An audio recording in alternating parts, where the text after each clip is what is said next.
Welcome everyone. We are going to continue finishing this tier list.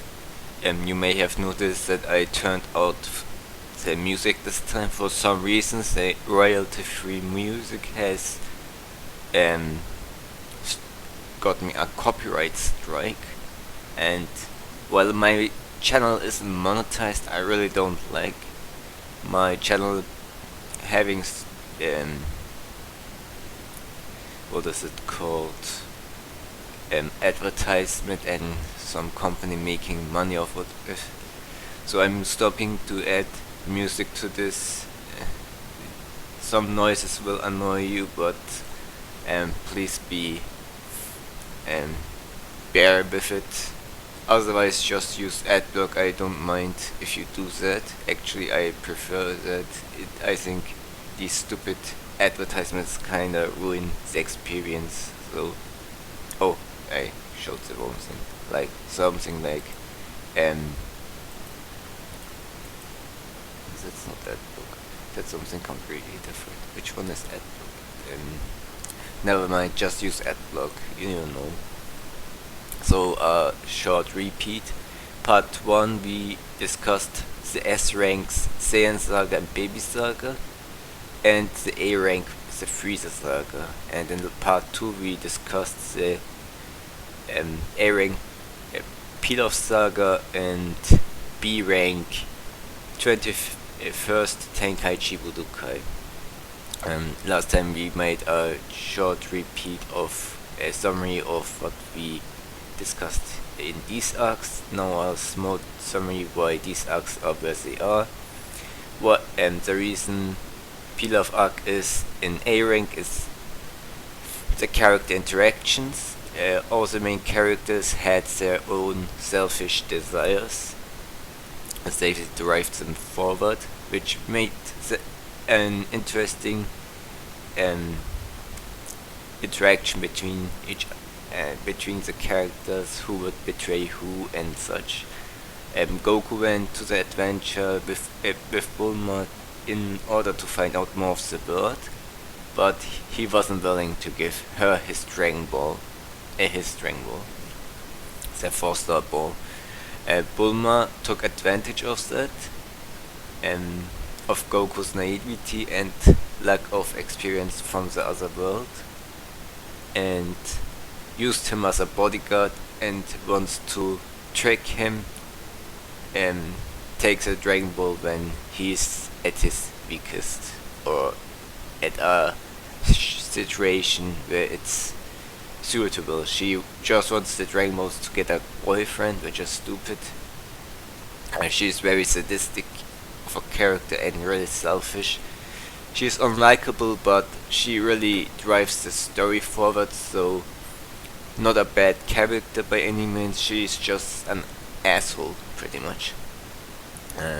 As similarly how she annoys Oolong. Oolong introduced as an antagonist. It really becomes sympathetic. He is just there because he has no choice. Goku and Bulma ruined his life pretty much by exposing him, and pretty much threatened him with violence. And Oolong can't escape because he was tricked by Bulma eating a candy that gave him diarrhea whenever Bulma says something. So you really thought it was justified that Oolong would put a roofie in Bulma's drink so he can escape, which in hindsight it can be considered not suitable for a children's series. But yeah, it has, take it as you will, I would say. And then you have Yamcha Pua group. Pua is pretty much just there. She's the only character that doesn't bring any interesting interactions. He's just there so Yamcha doesn't speak to himself, and the only useful thing she did was cut off Goku's tail at the end of the arc. to stop him from rampaging as an Osaru. Yamcha is a bandit who tried to rob Oolong and Goku from their capsules, but retreated after seeing Bulma since he has a weakness to girls. So he's scared, not a simp. So but after finding out the Dragon Balls, he was willing to help them from the shadows, so pretty much, and later kinda actively. But his goal was to snag the Dragon Balls after they are complete from their nose and get his own wish to overcome his weakness over women. On the contrary, you have the Pilaf gang in the anime, really well built up as a group that pretty much work in unison. It's questionable why Mai and Shu really follow Pilaf, who is constantly abusing them. So Pilaf may have been a kind king or something. There was some hints here and there in the anime which made it kinda interesting. And he's almost as brilliant of an inventor as Bulma. Bulma is an inventor, which she has a radar to find the Dragon Balls, and Pilaf kinda has too, but it's not as convenient. But the reasons they pretty much fail is because they are all incompetent, so to speak. They are really, really incompetent despite the technologies. They are pretty much the Team Rocket of Dragon Ball. And this arc overall was satisfying pretty much from beginning to end. Minimal unnecessary filler like the Carrot gang, but the highlights aren't as big as the other arcs, so it can't go above A rank, but it doesn't have any lows, and at worst it just drags down, and dragging down in the Pilaf Saga, that's about 7 to 8 episodes, so in total, so it's not even a competition pretty much. The Freeza Saga is just, the lows are way too many lows. It's way too dragged out, which is why it can't be better than the Pilaf Saga, if just by a small margin. So they are about even. We talked about the B rank, 21st Budokai Tenkaichi. Good things is Master Roshi's training methods, showing that training arcs can be interesting, are worth watching if executed properly. It shows the wisdom of Master Roshi's wisdom, that so far balancing out his pervertness. We have some fun time with Krillin being introduced as an asshole, and over time growing into a likable, dependable character, a great ally to Goku. And then you have the finals, Goku versus Jackie Chan, with a great payoff and with a great message of there will always someone stronger than you, and Master Roshi trying to humble his students, and ending with a really good gag moment. What drags down the arc is sadly lunch. The comic relief isn't really that funny. It can be entertaining, but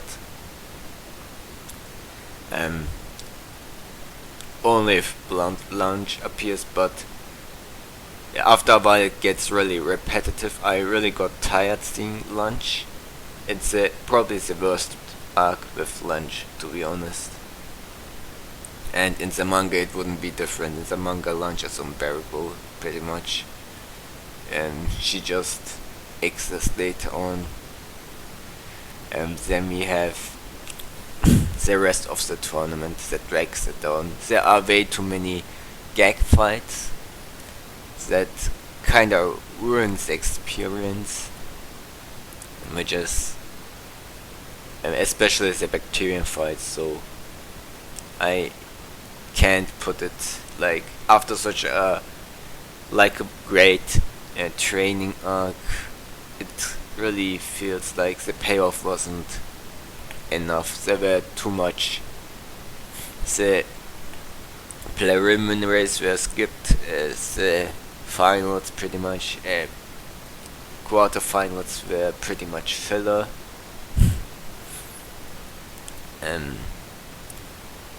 Yeah, only like 2 fights really mattered to watch, which were really entertaining. But so it didn't age as well as the other tournaments and as a Dragon Ball arc in general, but it's still good enough to be B rank. And now we are going to talk about the Red Ribbon Army arc, and now I'm going back into detail because this is now a new arc we are going in. Goku decides to collect the fort to start Dragon Ball, so he goes to an adventure with Bulma's Dragon Raider, and he will encounter the Red Ribbon Army on his way and first beat the weaker grunts. In the anime we get General Silver introduced, and we see General Silver as a heartless commander, but with amazing competence, with reaching his goal and knowing how to get what he wants. He is super strong, super good looking, super evil, but with good looking is how the show portrayed him around other characters. He's experienced in boxing, winning against pretty much someone who is bigger than himself and had bigger muscles, thanks to his agility. The Pilaf gang was collecting the Dragon Balls despite their insane technology and advancement. They had no chance against the Red Ribbon Army. The Red Ribbon Army was shown insane as a force to be reckoned with, as General Silver managed to pressure them to give them their Dragon Ball so they can go away without any consequences. What then happens is, when he met Goku, he got utterly humiliated and defeated. So it was a anticlimactic, but it was more in line with how Dragon Ball was portrayed. So Dragon Ball was kind of like One Punch Man, with a few moments where since the 21st Tenkaichi Budokai, and that title kind of changed, you can say it was subverted in a sense. So Dragon Ball was slowly moving away from less being a gag manga but more on an adventure series and more serious. But so far Dragon Ball got back to the gag part, because despite technology, the Red Ribbon Army could do nothing against both Goku and Master Roshi. They were that powerful, almost gods next to them. So Goku would eventually defeat General White, which that arc with the tower, that was pretty much boring filler, where Goku saved a village from the Red Ribbon Armies, one of Red Ribbon Army's bases. We met Acer. I don't have any thought about Acer. He was pretty much another pointless character. The fight against General White was also pointless pretty much. The only highlight of that arc was Ninja Musashi. His fight against Goku was one of the best moments in the franchise. So, that portion is just worth watching because of that. And the characters are still likable from the village, and Dr. Floppy, who apparently made Dr. 8, 8 Android 8, which got retconned to be made by him and Dr. Giro. And continuing, we go to the General Blue portion. General Blue is some gay commander who was shown to be very disgusted by girls, pretty much. Like, he was a stereotype gay guy, who is also a pedo, apparently kinda in love with Krillin. This potion was kinda cringy, but in terms of competence, General Blue was stronger than Krillin, but and weaker than Goku, but thanks to his hypnosis techniques, he can even subdue Master Roshi. But overall, his competence didn't last much, so I don't know what to feel about his portion of the arc. He was shown to be somewhat of a threat, but the only interesting things in this arc is we saw some interesting places where but underwater, and they visited some interesting places, but otherwise the arc was kinda mediocre. The potion was mediocre, but better than the white potion, so I would put the anime version of the silver version above these two, followed by blue, then white. But later, we also had some filler crossover scene with Dr. Slump. It was mildly entertaining. If you like Dr. Slump, you may like it, but I don't really like these kinds of crossovers. It made me interested as a kid to see Dr. Slump after I saw that TV when I was a kid. At random, I didn't even realize it's supposed to be a crossover. There are these random people, someone just looks like Dr. Slump, and they were breaking the fourth wall, and I didn't know what the deal was. Guess it's a cartoon, so shit like that happens. I just went with it. But Dr. Slump just didn't age well, so it may be entertaining back then when you watched it.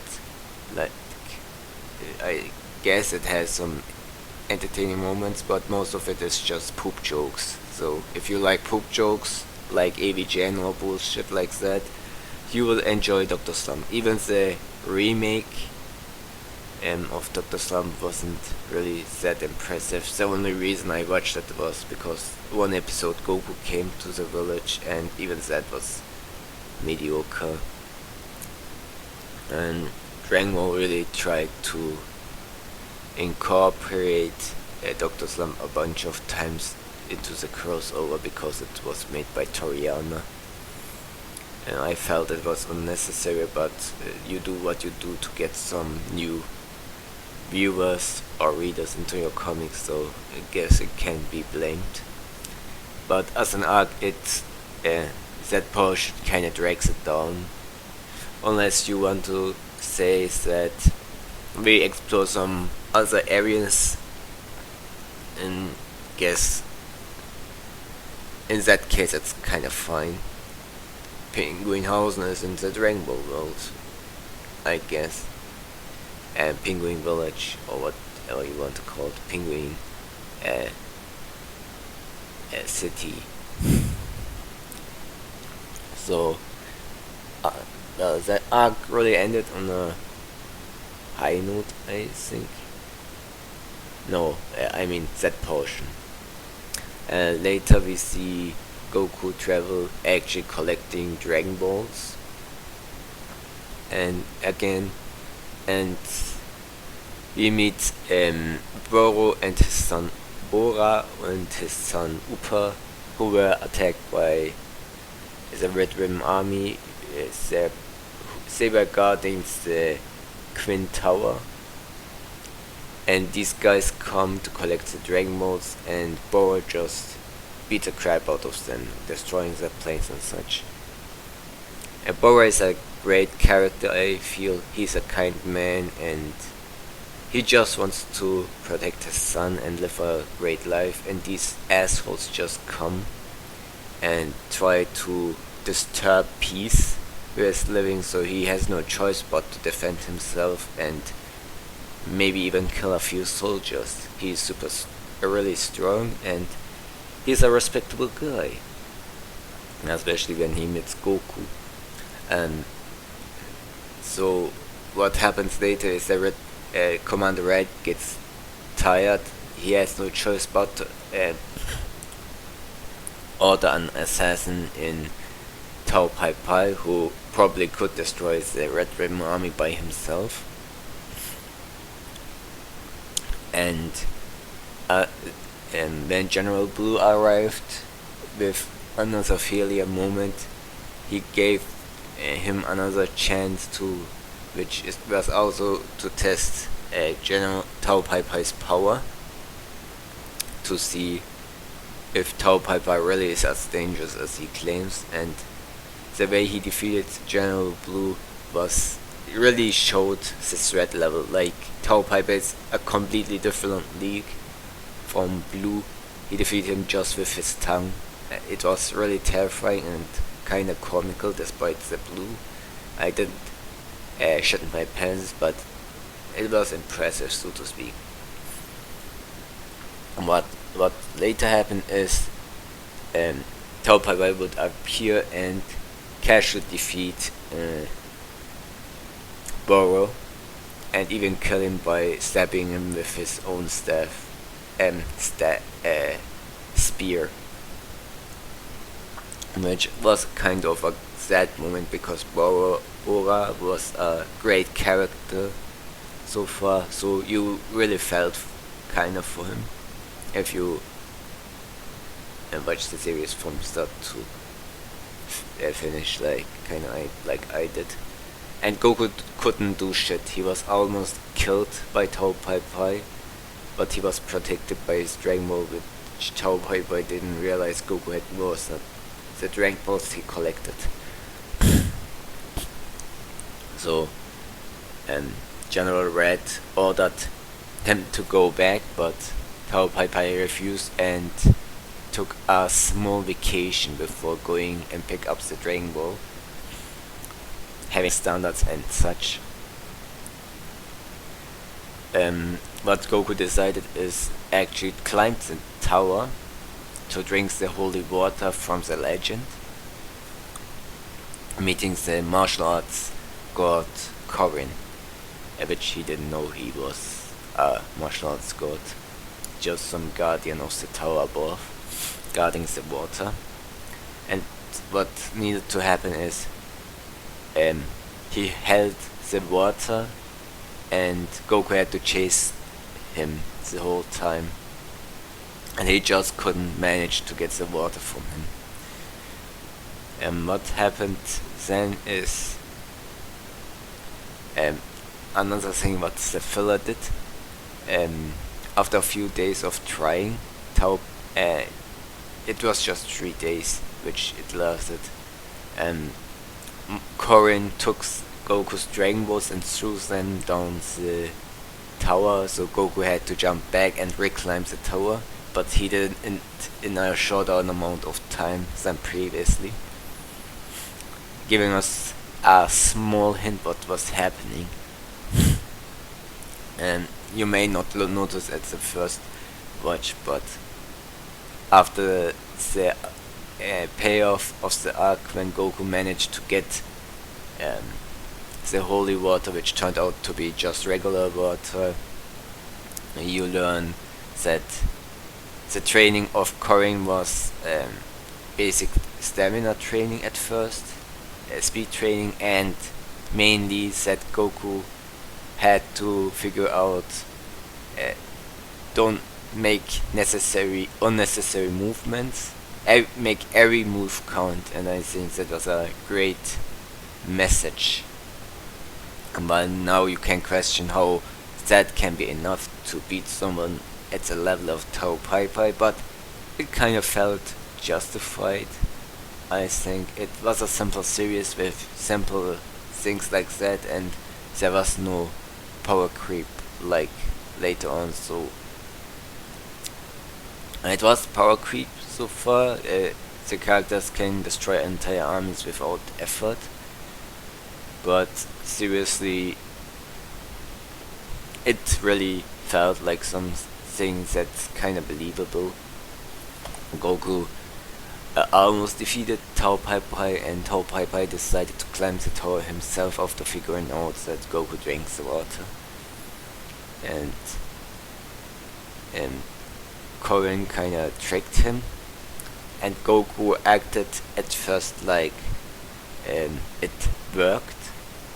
The Tao Pai Pai got stronger, faking it, but he was just testing out how strong he got. At the end, Tao Pai Pai was pretty much had no choice but to kill Goku with a weapon, with a grenade, but it backfired and he was automatized into pretty much dust. At least that's what appeared to happen. So Goku went to collect the last Dragon Balls from the Red Rebel army. They turned off all the security weapons, expecting it to be Tao Pai Pai, and then Goku just went to the base successfully and beat the crap out of everyone. They couldn't do jack shit. An entire army completely destroyed and humiliated by Goku. So eventually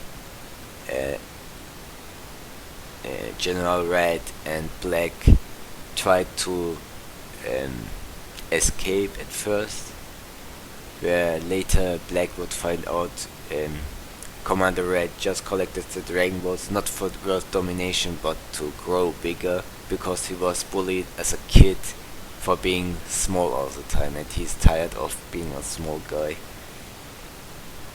So Commander Black couldn't take it anymore, so he killed him, telling him that he isn't suited to lead the Red Ribbon Army, which was honestly a great moment, since almost everyone were risking their lives just for the sake of that midget to grow a few centimeters, which is a good reason for someone working at the Red Ribbon Army to execute him.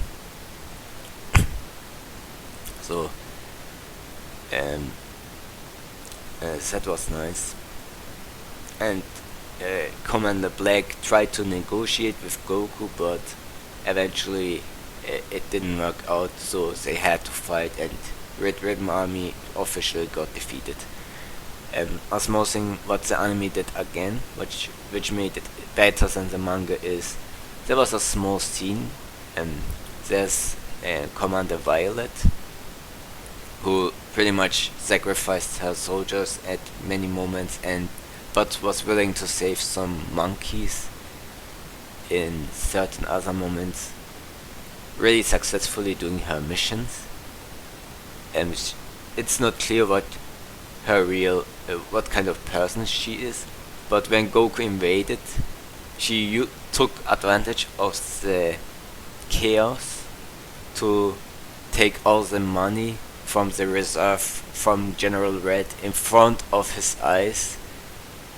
General Red could watch, but he couldn't do shit because all the soldiers were busy with Goku, and Goku was outside, so he couldn't get to her. So she took all the money and escaped, like a badass. Yes, it was really such a great moment, because considering Dragon Ball doesn't have many, Toriyama can't write dynamic women characters or likable characters. They are pretty much clones of each other, violent, completely retarded, or just assholes. Well, you can say Violet is an asshole too, but uh, she has spunk, which makes her kinda more likable. Similarly, you have an assassin in the filler arcs, a bounty hunter, so to speak, who took. It was when Goku went again to West City to pick up the Dragon Raider, and there was an additional filler arc where we meet Yamcha, Oolong, and Poor, who also lived in that arc. Apparently, Bulma claimed Yamcha was cheating, but we found out that that wasn't happening. That Bulma just had mood swings, which, yeah, so to speak, soured the relationship between the two, and that bounty hunter took advantage of that. Before that, she took. There were other guys who tried to steal Goku's money but failed. Went home, and that bounty hunter lady pretty much forced them to work for her. They successfully managed to steal Goku's bag, but Goku managed to capture them, and it turned out in the bag there was no Dragon Ball but a rice ball, which makes it kinda. In terms of gags, I think the animators of Toei, I don't think they were Toei's animators, but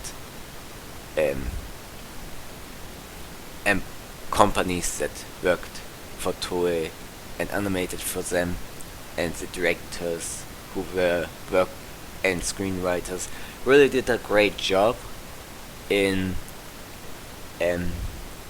copying Toriyama's gag style, and making filler out of it. They were probably experienced from Dr. Slump, I think, so they know how the gags should work. Considering I don't think the gags from Dr. Slump are that like that in Dragon Ball, so I could be wrong.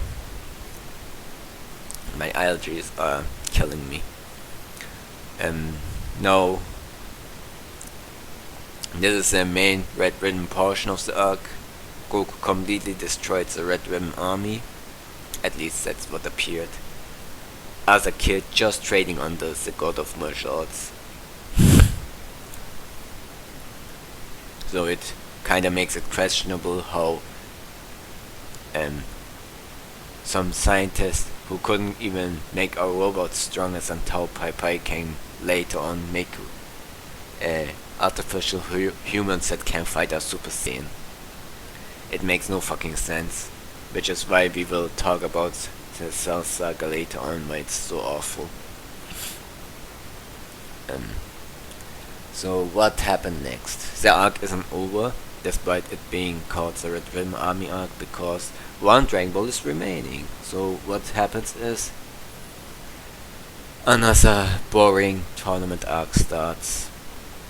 So the radar didn't show the last Dragon Ball because Pilaf put it in a box which is protected it from electromagnetic waves, so the radar couldn't sense them. So it pretty much containing the electromagnetic waves from the Dragon Ball.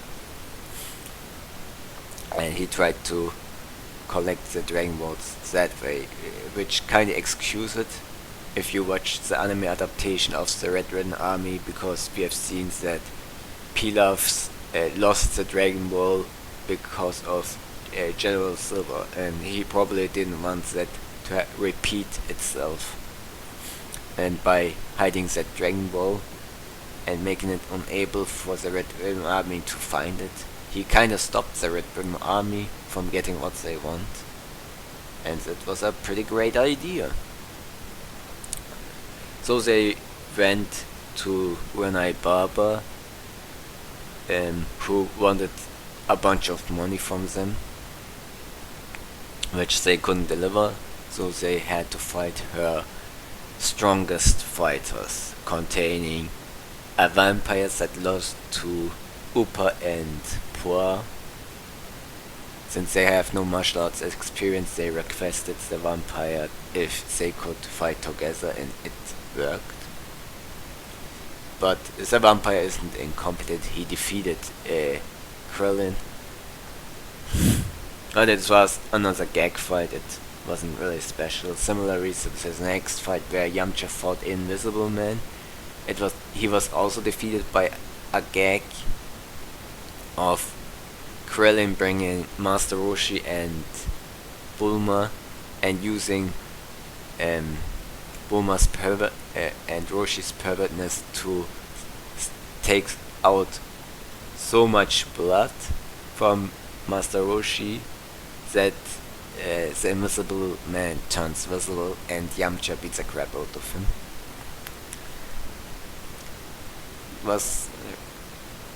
It's questionable kinda if it's really that well executed, even for a gag scene.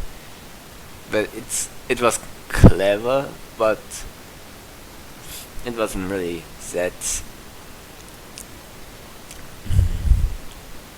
taking that good of an advantage of the cartoon medium, I feel. It was funny, don't get me wrong, it really was funny. We got to the serious portion during the mummy fight. The mummy was a real dangerous threat, almost killing Yamcha, to the point Goku had to intervene with his staff. So Goku showed the difference between a guy trained by a god and destroyed an entire army, and Yamcha, who is just a desert bandit who trained himself pretty much. He pretty much defeated the mummy with quite easily. Not that easy, the mummy had some interesting tricks. Despite Goku being stronger, he couldn't subdue him that much once he was wrapped by his mummy toilet paper thingy. But Goku took advantage of the battlefield, which was a toxic demon toilet, which would probably atomize bones once if it falls in. So anyone who would drop, they would be killed. So Goku used the heat as the toxic gases to free himself from the mummy's bandages, and then knocked him out eventually. The next fight was another really pointless fight. It was against the Devil Man, who can use even the smallest amount of evil inside you and blow yourself up. Apparently he won a bunch of tournaments, but killing is illegal, which kinda creates some kind of plot hole. And it's supposed to be some kind of hype moment, because the Devilman is the second, supposed to be one of the strongest fighters. Even Master Roshi shut his pants, but he was just a second to last fighter, so someone even stronger should appear later on. But Goku beats the crap out of that guy with less effort than against the mummy. I guess the only advantage the Devil Man had is that he can fly. His technique was completely useless against Goku. There was a certain gag scene I don't really remember now, but yeah, it wasn't as impressive as the mummy fight. So far this tournament was pretty much a waste of time, in my opinion. It's just an excuse to drag out the fight for longer. But there was a small payoff, which is Goku fighting some mysterious guy who knew all his weaknesses, like his tail, could use the Kamehameha. Who could that guy be? Who has a halo on his head, and after Goku won, they figure out it was Grandpa Gohan, Masaroshi's student, and Goku is the guy who raised Goku's grandpa. It was a really heartwarming moment. We see Goku crying, being happy, seeing his grandpa, and later Upa really felt the emotional bond between the two, and Goku collected all these Dragon Balls just to revive his father, and he couldn't do pretty much anything. Goku did pretty much all the fights. He beat an entire army, got revenge for Bora being killed by killing, at least seemingly killing, Tao Pai Pai, and even fighting all these dangerous people.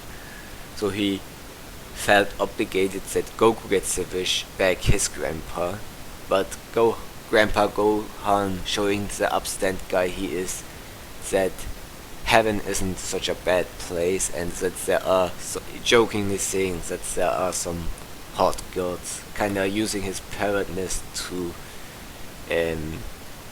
make it okay for Upa to wish back for his father.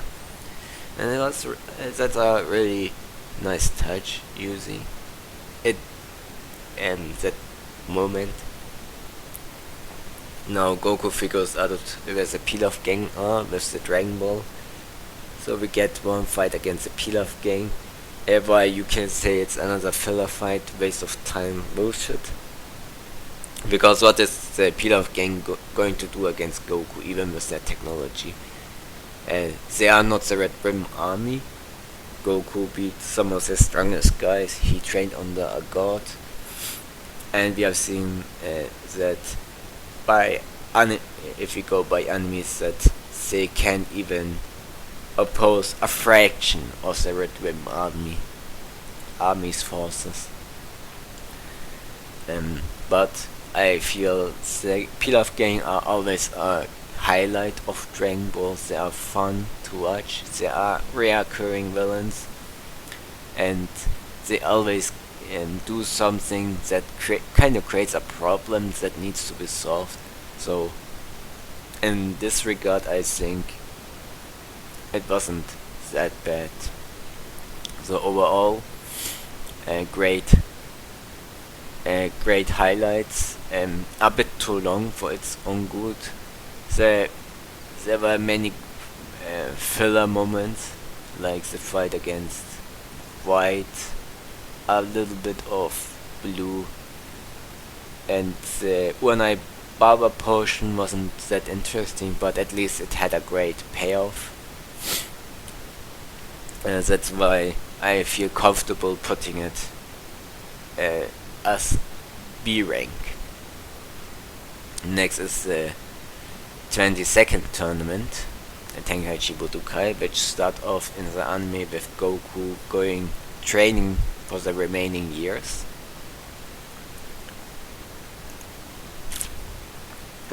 Otherwise the anime just time skipped directly. And it was nice. I feel the filler was really good. We saw some of Goku's adventures. You can take it out, don't lose much. But they built up Tien and Chaozu. We found out about some demons. Some Dragon Ball was apparently based on Journey to the West.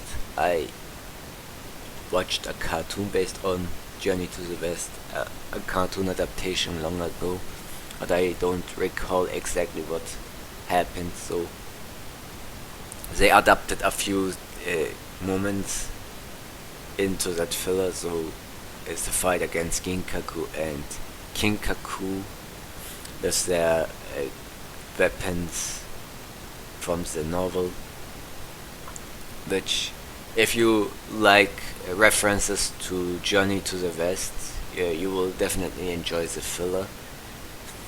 Um, it was not that memorable, but I think the fillers were really entertaining to watch. Unless you really want to see characters punches other a la DBC style and destroying planets all the time, then you may think it's filler, pretty much. But then why would you watch Dragon Ball to begin with? Well, if you just want to see C, you watch C, which I think that's not.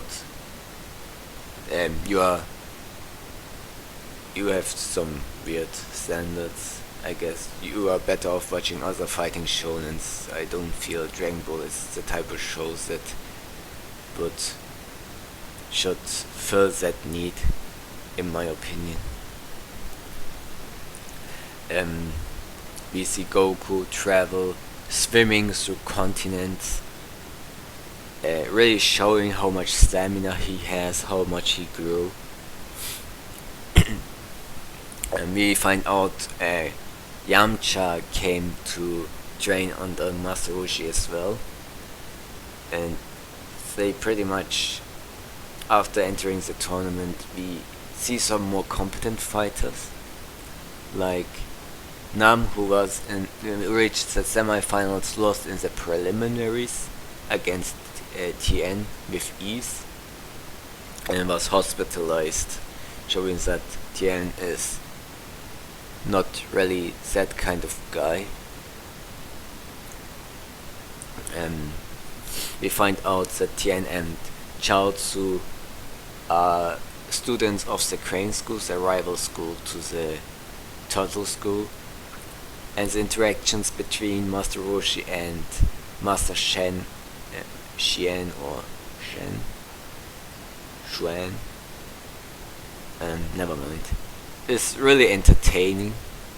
They have different philosophies, and the Crane School really focuses on techniques. They aren't much about honor, winning by any means necessary, even. So we will see a bunch of times where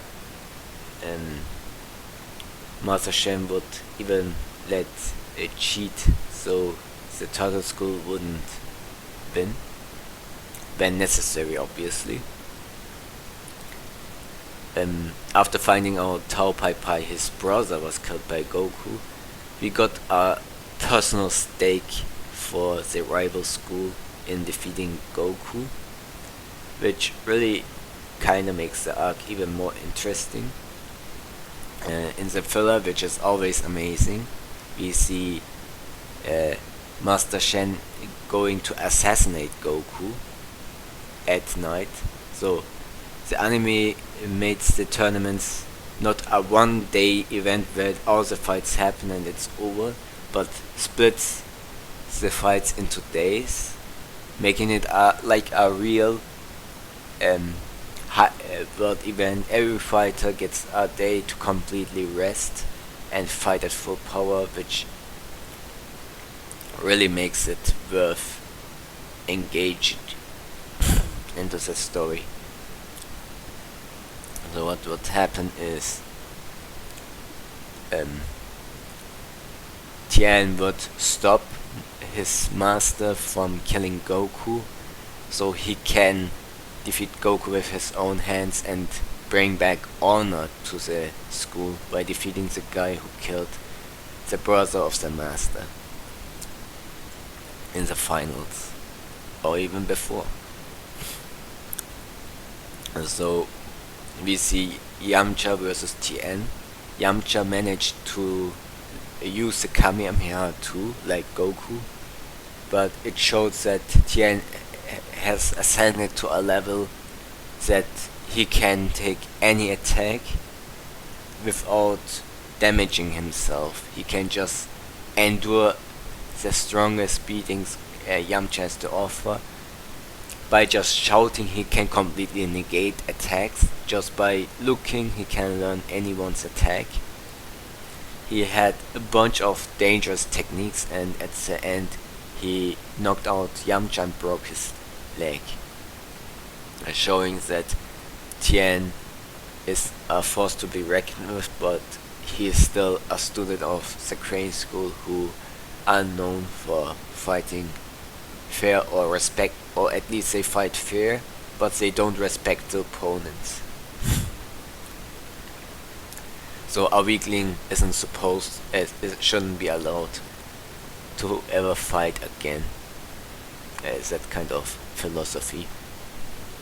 Next is Chaozu versus Krillin. This is the only time Chaozu really mattered, to be honest. This is the highlight of Chaozu, where he pretty much pressured Krillin, and Krillin couldn't do much until he used math to defeat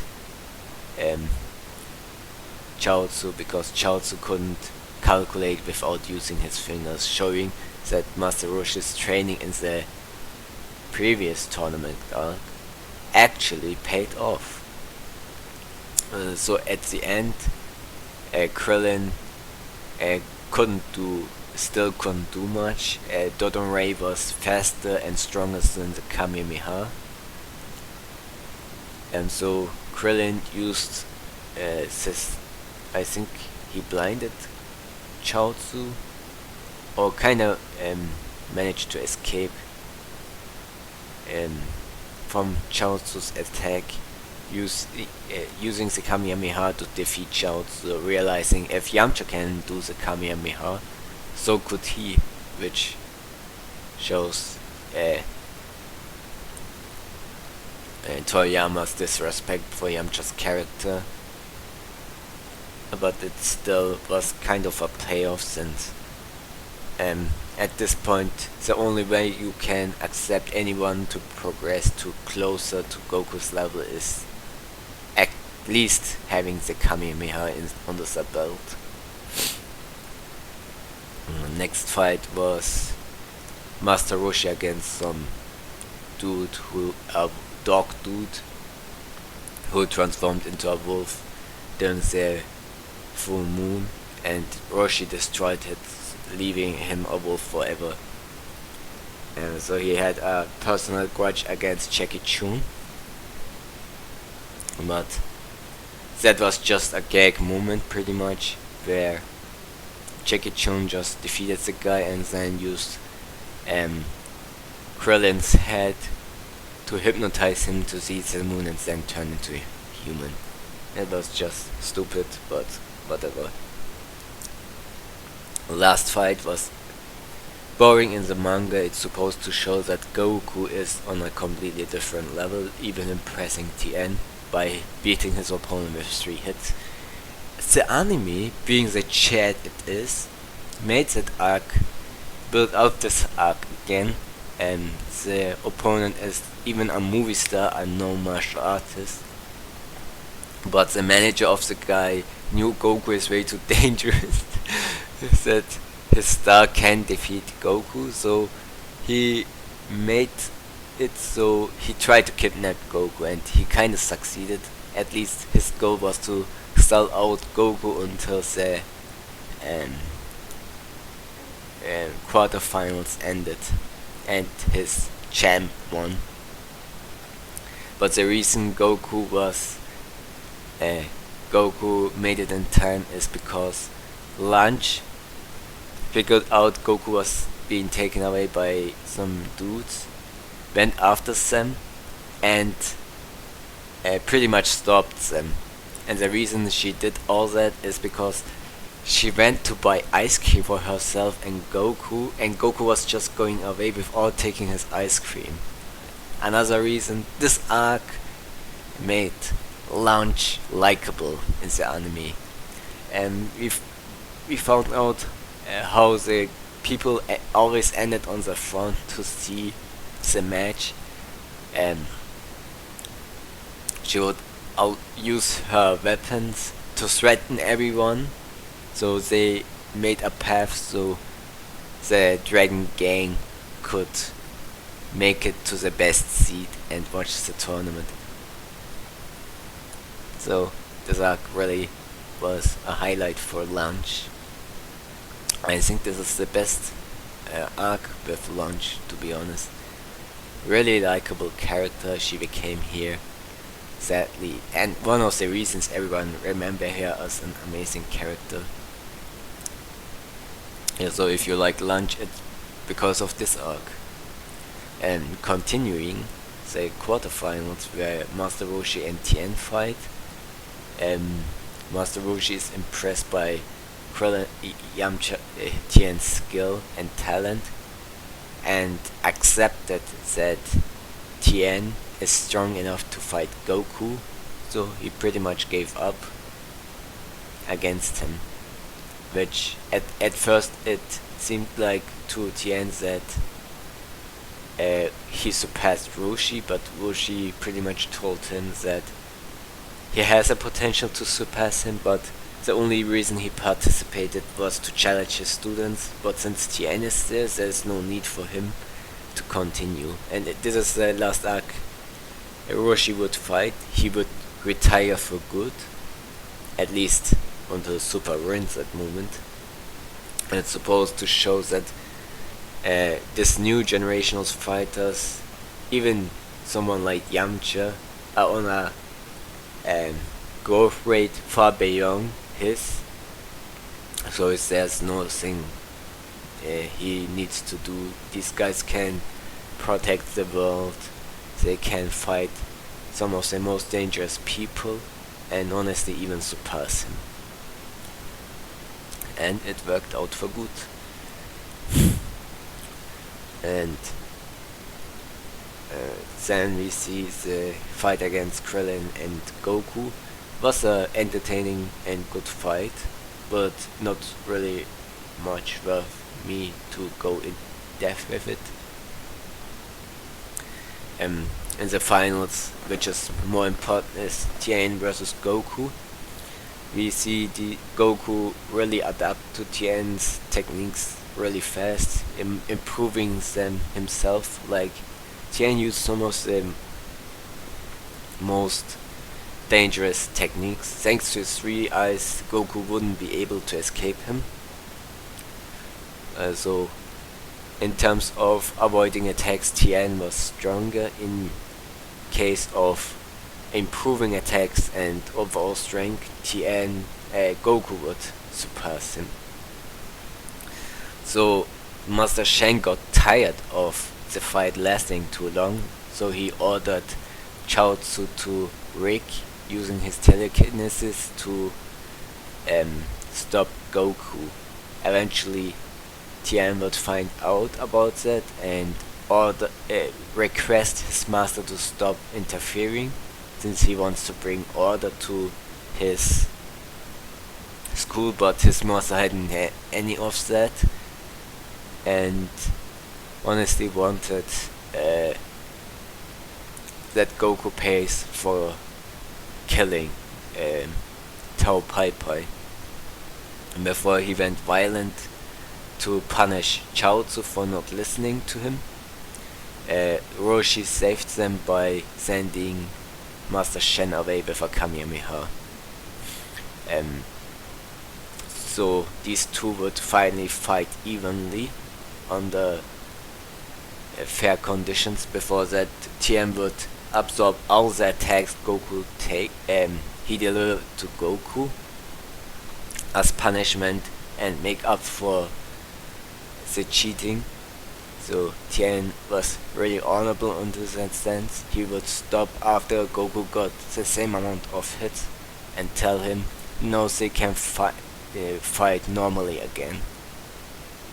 Eventually Tien going even as far as draining his own life force for victory, begging Goku to jump away from the battlefield or he will be killed by the Kiko cannon. So he was willing to kill Goku, and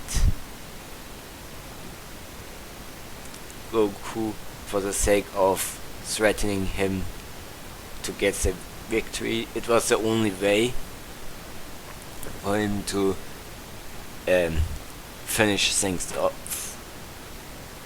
It was an interesting strategy. You would expect someone to jump away, and if he's dead, nobody wins. So he was willing to take that risk. But turns out Goku was managed to jump before the attack was executed, and hit the ground. It was executed.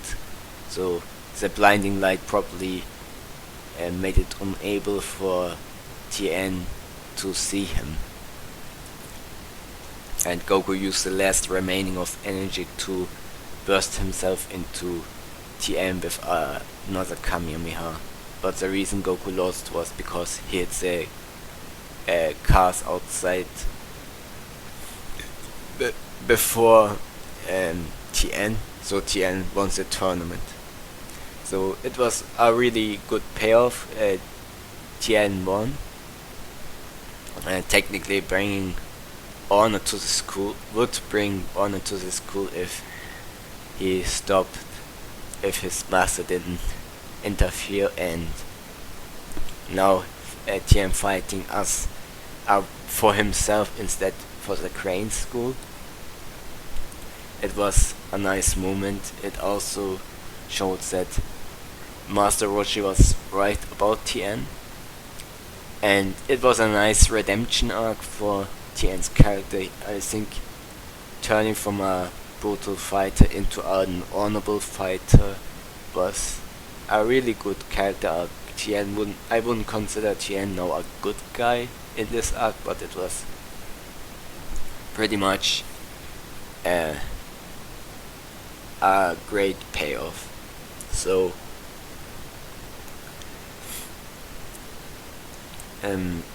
there was still a few joke fights, not as much as in the other tournament, but the highlights went as high as in the 21st Tenkaichi Budokai. Like, there was no interesting training arc. If you go by filler, you have at least some training, and Goku's adventure was entertaining. So I would put these arcs about equal. They are ranked equal, but so, yeah, you know, better than the Red Ribbon Army arc. I think the Red Ribbon Army arc has nothing against these two. The tournament arcs are just better.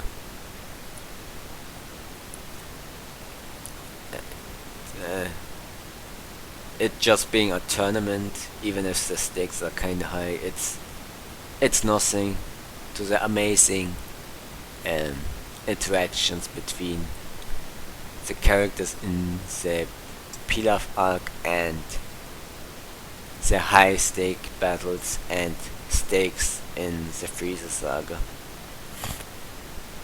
Speaking of high stakes, we get to the Piccolo Daimo arc, King Piccolo arc, or whatever you Piccolo arc. So after the tournament, Goku forgot something. I think he forgot his Dragon Ball in his locker, and Krillin went to pick it up. And later they would find out Krillin died because he never came back. In the anime, Goku had the feeling that something is wrong. He wasn't even eating his food before Krillin arrives, and he standed correctly. The murderer of Krillin was Tambourine. Goku was still hungry, so he wasn't really fit to fight. So he chased and was defeated by Tambourine, even losing his cloud. And because a demon destroyed it, it couldn't regenerate, which will later create some inconsistencies later on. We find out from Master Roshi that it was King Piccolo's doing. King Piccolo is a dangerous demon who terrorized planet Earth with his army of demons. He was none of the martial artists could hold a candle to him, and Master Roshi's master had to give up his life to seal him away with the Mafuba in a rice cooker. So who freed King Piccolo from the rice cooker? It was no other than Pilaf, who, as brilliant and smart of a person he is, he thought he could team up with the Demon King and get a small portion of a country, perhaps a continent, maybe, make his small little kingdom. Piccolo was said he would be willing to do that, at least that's what appeared. Piccolo wanted the Dragon Lord to regain his youth, so he created demons to chase and kill all martial artists in the hopes one of them could have the Mafuba and stop him for good.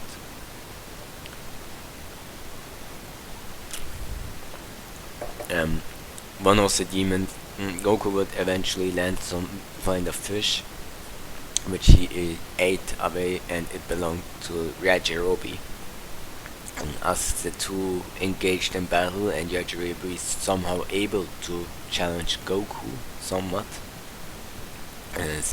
one of Piccolo's henchmen would appear and would completely be destroyed by Yajirobe and eaten, which was kind of weird. And it kind of showed that Yajirobe is a real threat. Later, Tambourine would come, as Piccolo could sense that his son was killed, so he wanted Tambourine to revenge his brother. Goku would finally get his rematch and kill Tambourine with a Kamehameha, which would lead King Piccolo to appear and defeat Goku with ease. King Piccolo was again a completely different level, stronger than Korin, the god of martial arts. Even at his weakened state, we later see even Roshi was unable to take on King Piccolo in his aged form. Wink wink, King Piccolo is so dangerous that no amount of training should put Master Roshi realistically above King Piccolo. If he could, he would be training in cases like this. Another reason Dragon Ball Super sucks for ruining that, because if Piccolo, Roshi could have always trained, then there would be no reason Piccolo could even take on able to fight Roshi. Piccolo was also holding back against Roshi because Roshi knew where the Dragon Balls are,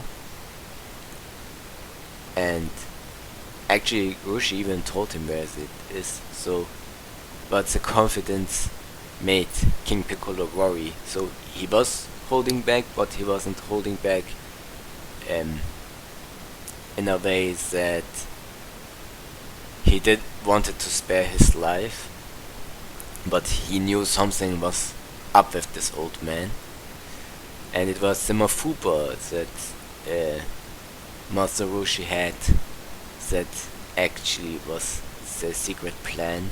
But because Roshi was willing to sacrifice his life like his master to stop King Piccolo, but he failed, and despite failing he killed himself for no reason. And before that, how did they all collect the Dragon Balls? Roshi teamed up with Chaozu and Tien. There was some interesting Pilaf scene where Tien found his former tournament contestant whose leg he broke permanently, and he begged the man to give him the Dragon Ball, and it was a nice redemption moment where the guy could have been an asshole. Just think about it. Tien could have just taken the Dragon Ball with violence if he wanted, but he lowered himself being seeing the arrows of his face, begging the guy for the sake of saving his friend to get the Dragon Ball, and eventually the man would give him accepting Tien's plea and pretty much forgive him for his sin, which was a great further redemption arc for Tien, making him continue being a great character in the anime, which the manga didn't do, which is why the manga sucks. We will get to that a lot more in this arc. So Piccolo, it also made sense that Roshi would then spray and knock out Tien, so he wouldn't interfere in the fight against Piccolo, preventing him to come to his aid, because Tien was still a last kind of hope.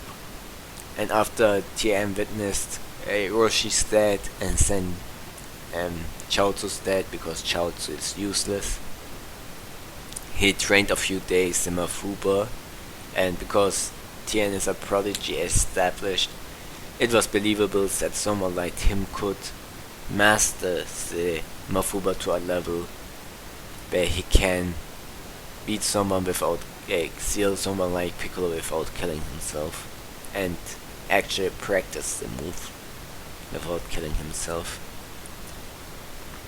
So Tien would go on challenging Piccolo, and Piccolo would summon, and he was ready to use the Mafuba. So another thing, anime versus manga were different, which is why the anime is better.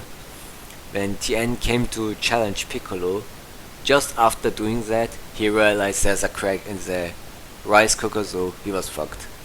So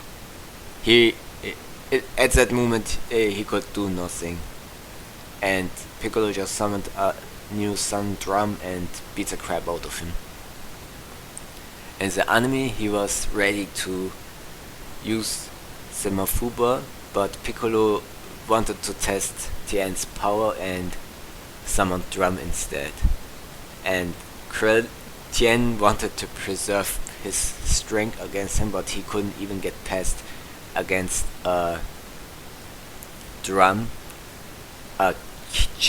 Probably Drum was stronger simply because Piccolo regained his youth thanks to the dragon, which Piccolo did something clever and killed the dragon, so nobody could wish with the Dragon Ball something else. And yeah, this is pretty much it. Tien was trying to preserve his energy to fight Piccolo, but later used an opening to use the Mafuba on Piccolo, but Drum came to save his father, and that gave Piccolo an opening to destroy the rice cooker himself, which that was far more engaging than what happened in the manga.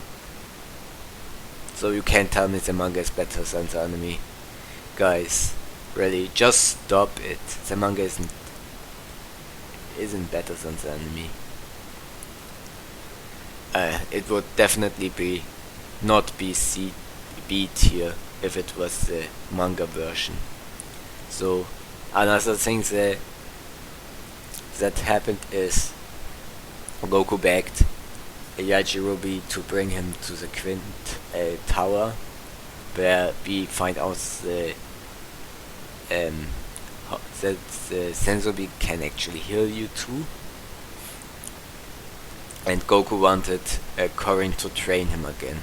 And Korin said he taught pretty much Goku everything he has. Not even he can beat King Piccolo. And the only way he could win is drink the actual holy water.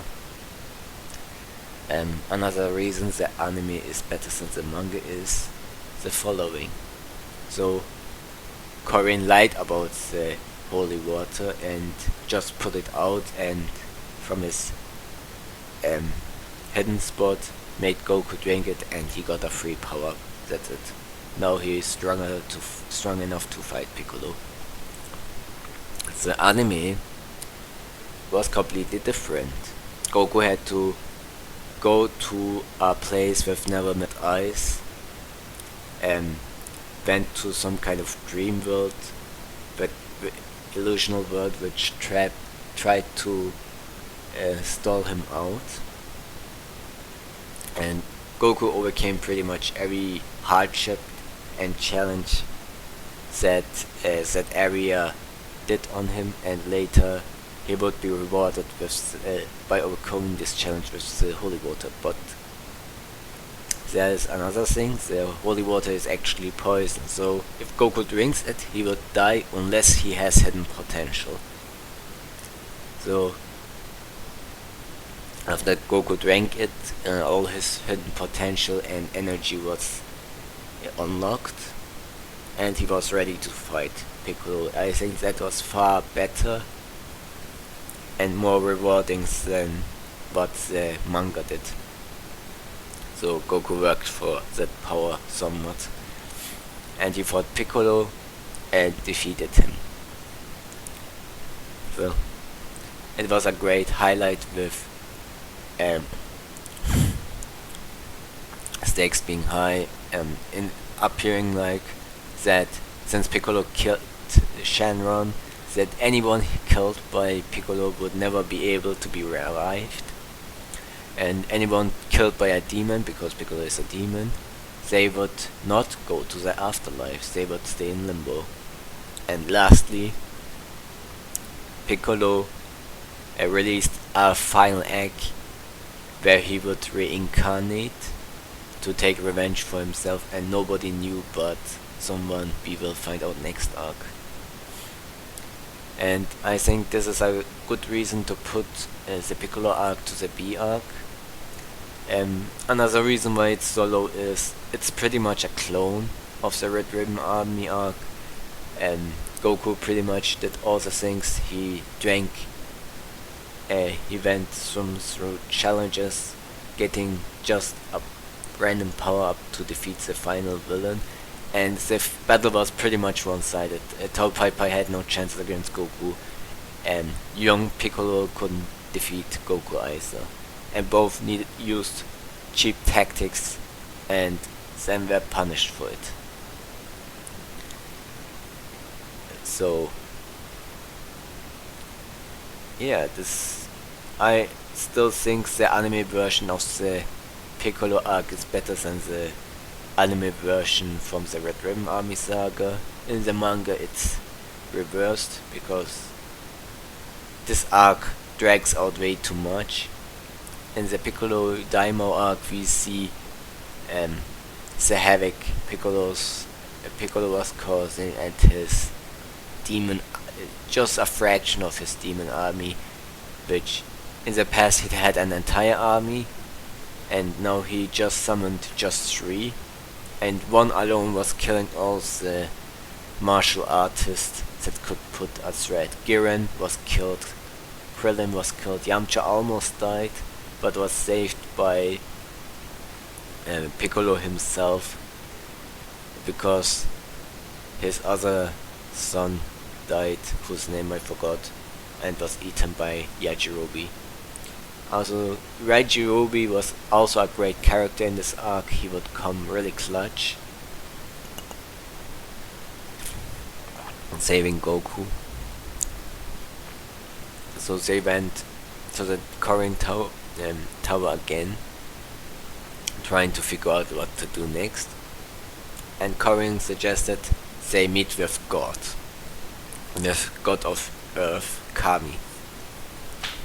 So Goku got his staff and traveled to Kami's palace, while the new Piccolo would hatch from his egg, destroying the people's homes that found the egg. So we get to the Piccolo Jr. arc, which start off with Goku fighting against Mr. Popo, who completely overpowered him, who could, who was faster, stronger, smarter, and had some other tricks up his sleeves, even eating Goku's Kamehameha with ease. So how could someone this powerful just stay in the palace? And probably shows that Goku just got cocky. He was strong, but he didn't have. He underestimated his opponent insanely, and he lacked the wisdom to hold the power he has. So we would later find out we see Kami, who is capable of restoring Shenron, but there was a twist. He looked like King Piccolo, aged King Piccolo, and we find out that he and Piccolo used to be one, and the former god noticed that there was evil in Piccolo, in Kami back then, and the only way he could become his successor was to get rid of that evil, and which is why Piccolo exists. Piccolo is the rejected evil inside Kami. They are both linked to each other. If one dies, the other dies, which explains that Piccolo is actually alive. So he told Goku that Piccolo is alive and he will be much stronger than during their last confrontation, and he was willing to revive Shenlong if Goku trained for the next 3 years under him, to be honest, under Mr. Popo. And the training was pretty clever. Goku learned to sense ki, to move without thinking, to stay calm, move like a lightning. Oh, sounds like Ultra Instinct, doesn't it? And it was executed much better, because anime fella comes clutch again. So these time travel rooms I mentioned in the Saiyan Saga, appear. Goku travels in time to the Mutaito era, Master Roshi's master, and kinda didn't make sense that Mutaito would be this strong, but Goku learned how to focus his ki properly. So far Goku can only use the Kamehameha as a ki attack, and here he learned many other things, like how to spread a waterfall, how to split a fire with just focusing his ki. And another thing which I personally liked the best is Goku learning how to fish fishes with a rod. So Goku could just go into the water, pick up the fish quickly. But with a rod, it's a different thing. The fish needs to bite and you need to push him out quick. And Goku failed at that, and the guy who next to him, who gave him a fishing rod, told him to he needs to stay calm, concentrate, be one with the water. Pretty much your average wisdom bullshit. And eventually Goku adapted and eventually figured out to master that training method, which makes it really amazing training.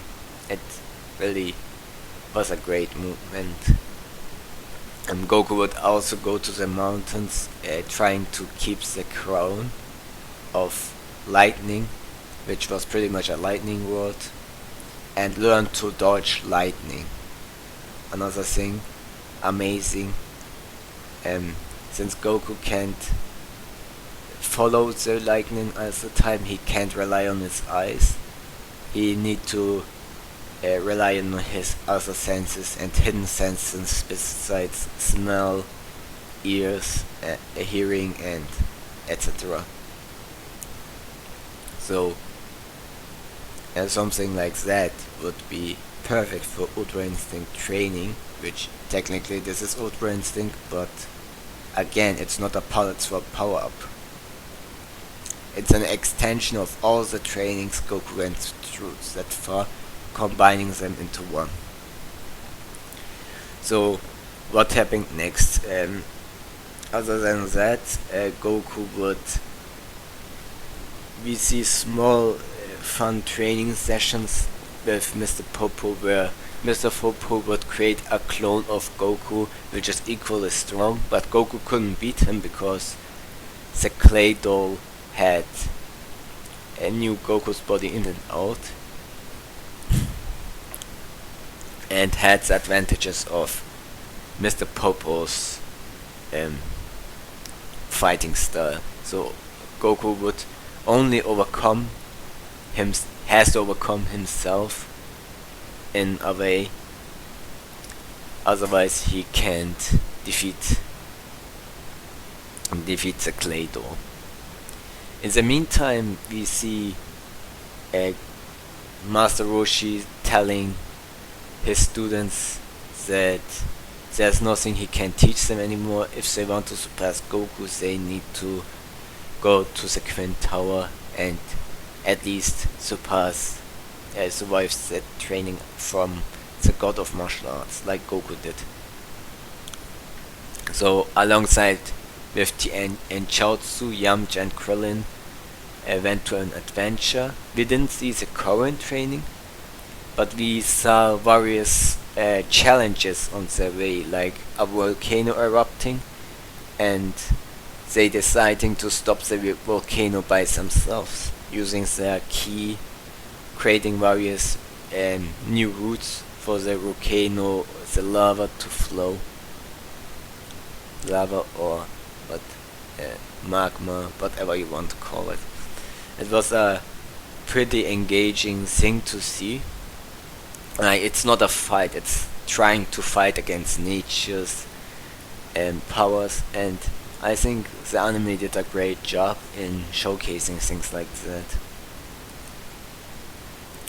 which makes the time skip even better when we see grown-up Goku, everyone meeting up with each other,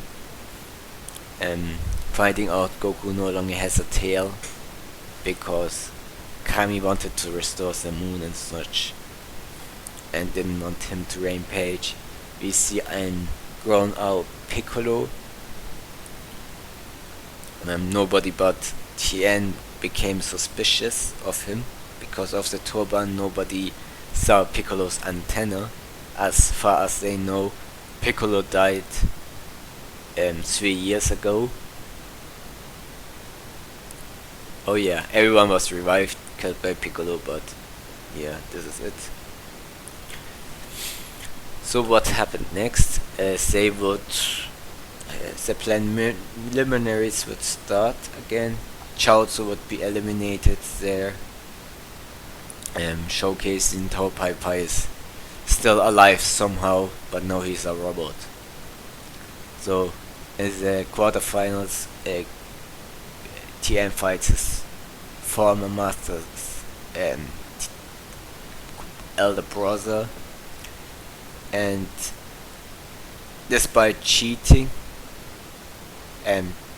of Tao Pai Pai, Tien defeated his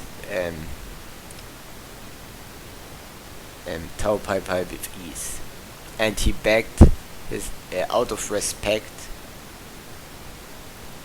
He didn't want to humiliate his master his school any former teachers any further, and begged his master to leave and never appear in front of his eyes again, which Master Shen did, despite showing some grudges. We would see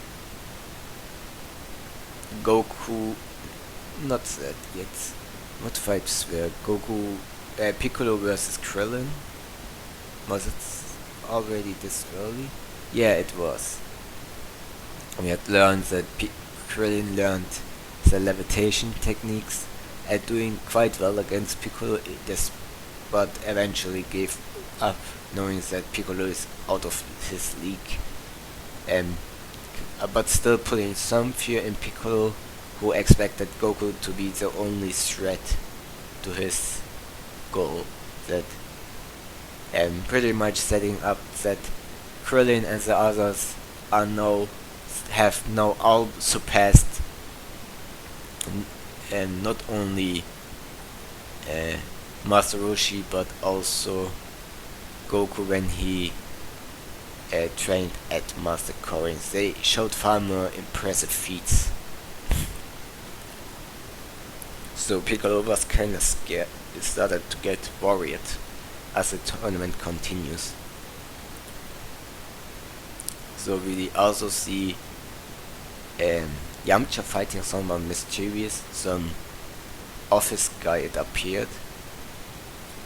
At first it seemed like the way the guy Krillin, some accidents hitting Yamcha, stopping him, but in reality the guy was really skilled. He became serious at the end and told Yamcha not to judge a book by his cover. Even Yamcha's newest technique, which impressed the guy, wasn't enough to stop him, and then he lost. We would eventually find out that it was Kami in possessing a human, and actually he was impressed enough to consider him, Yamcha of all people, to be a potential successor. The last quarterfinal fights, we find out it was Goku versus Chi-Chi. It wasn't worth anything.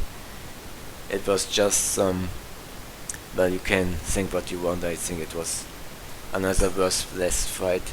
The only payoff was that Goku and Chi-Chi would get together and give birth to Gohan. This is the only thing you would find out, because nobody likes Chi-Chi.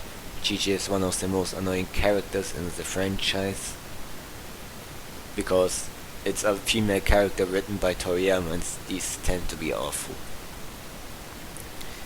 So we go to the semi-finals, where Tien versus Goku rematch finally appears. We find out Goku was always wearing heavy weights, which restricted his fighting style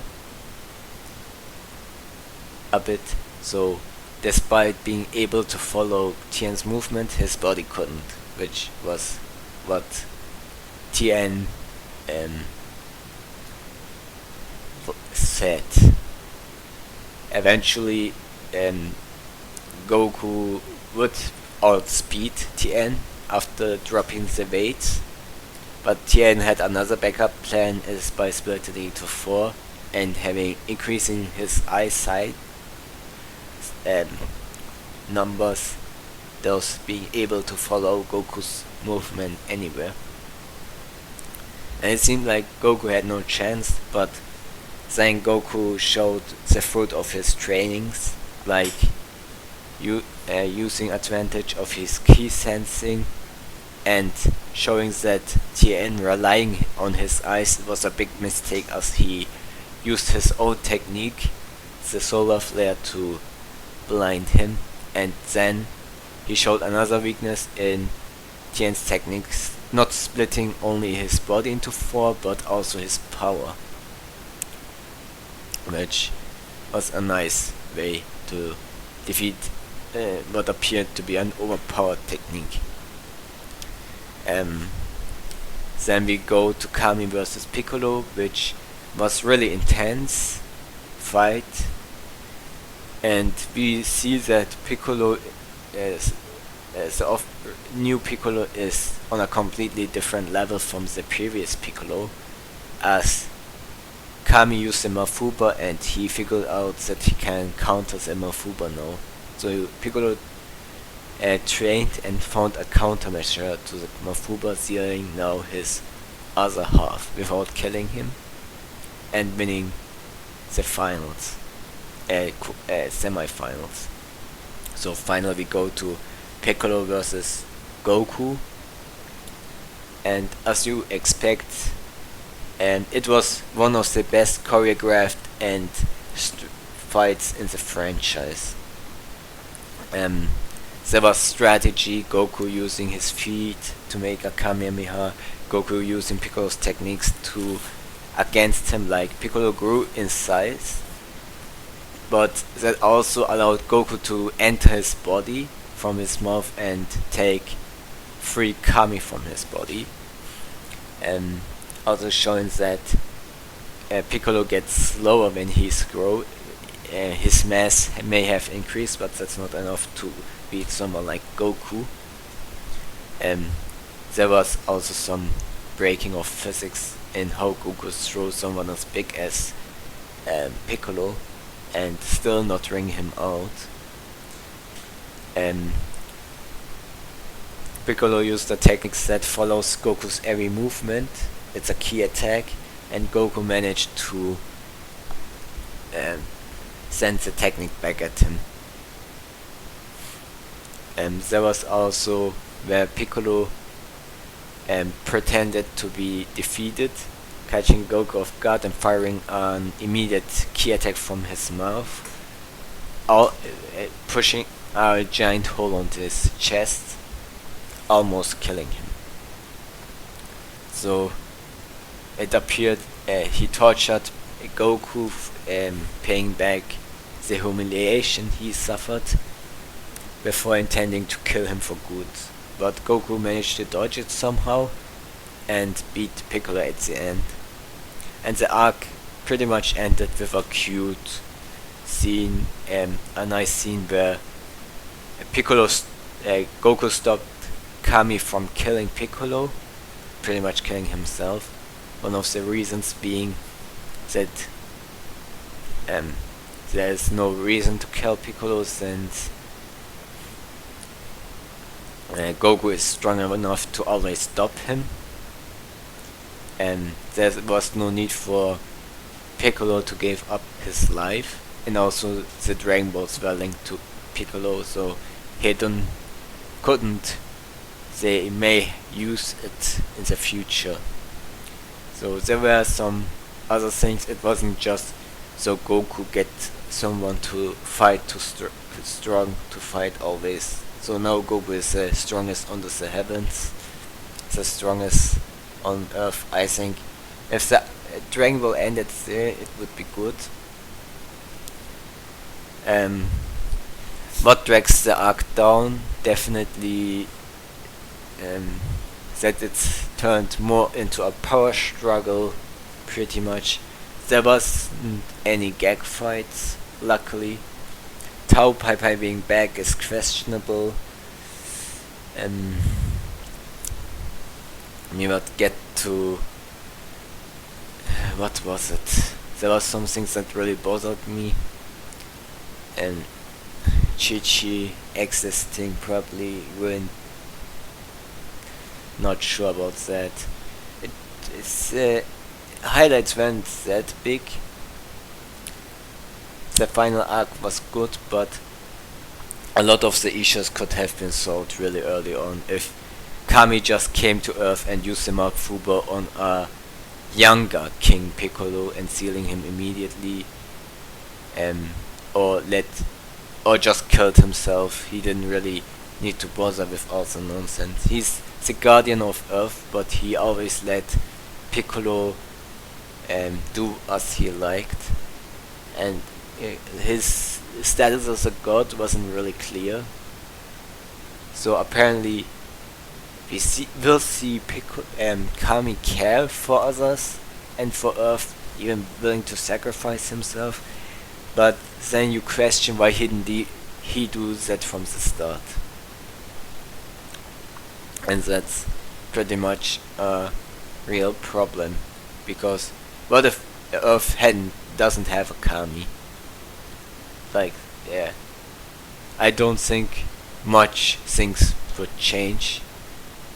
The role of God of Earth is really not that special. So yeah, this is my criticism of that arc. There were a lot of there are plot holes that really make this arc kinda worrisome. Next arc we are almost finished with the B rank. Let's clean it up. The Shadow Dragon arc. So the Dragon Balls, after each use, they will be filled with negative energy. It turns out the old Kaioken already told Goku not to use the Dragon Balls, and that they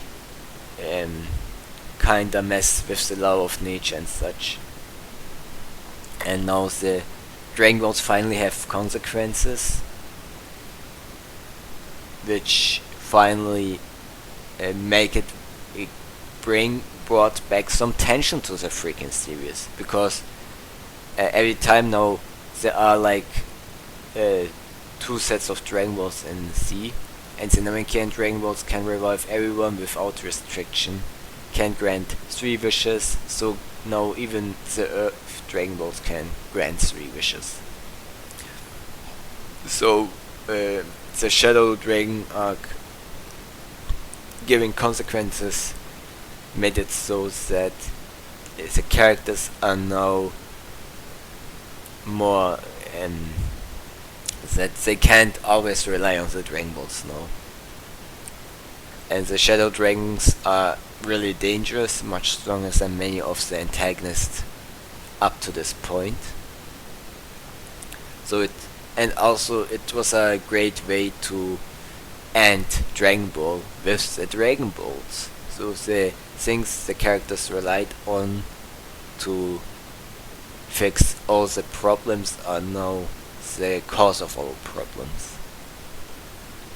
Like some kind of reactor, after overusing it after a while, once it explodes, everything is fucked. If you think about Chernobyl and such things. So, and finally, well, let's get to the arc first. We will talk about the highlights but later. Why is it, if with all that great premise, why is it just B arc? Well, the arc obviously started strong by introducing the Black Smoke Dragon, and that the Dragon Balls have actually problems. Goku could sense the danger from the dragon, that okay, this guy is no one to fuck with despite his appearance. And the dragon has some he's really funny, as he just smokes and doesn't give a fuck what the characters say, and then splits into 7 and disappears with each Dragon Ball, which pisses off Pan, because they went until trouble to get all the Dragon Balls. So after that, something really stupid happens, which is Goku decided to beat all the dragons by himself, while everyone rests besides Vegeta, who trains in the hopes he can aid Goku.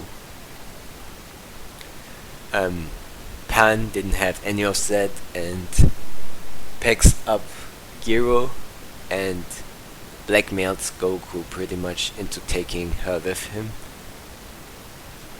and pretty much giving us some annoying moments. So let's go to one of the best dragons immediately, Heishan on Liang Xinglong, depending on which translations you prefer. And this guy is super weak. He is pretty much the Mr. Satan of the dragons. Even Punk could kick his ass. But he had one interesting trait about him, which is the entire area his entire terrain, let's say territory, he has some kind of territorial power, is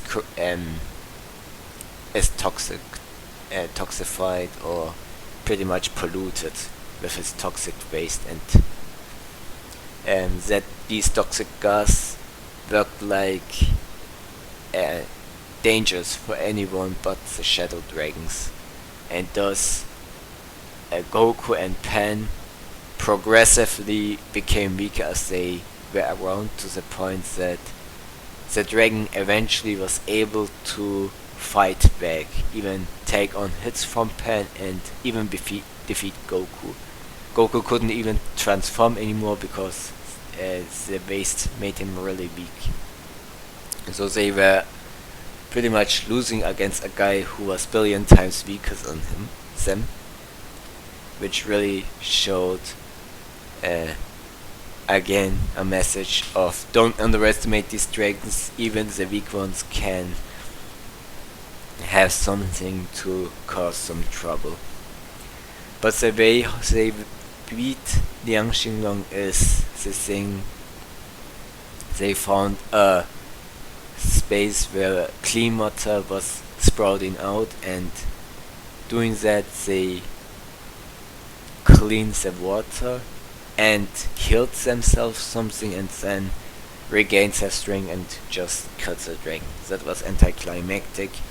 One of the reasons this arc will be in B rank, and it continues the next episode against Wu Xinglong's or Rage Xinglong's electric dragon.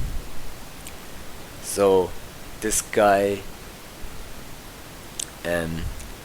was stealing all the electricity from a town, and he was super weak. Goku and Pan probably could kick his ass. His attacks were pretty much useless against them. Then he absorbed all the electricity slimes and became big and kinda caused trouble.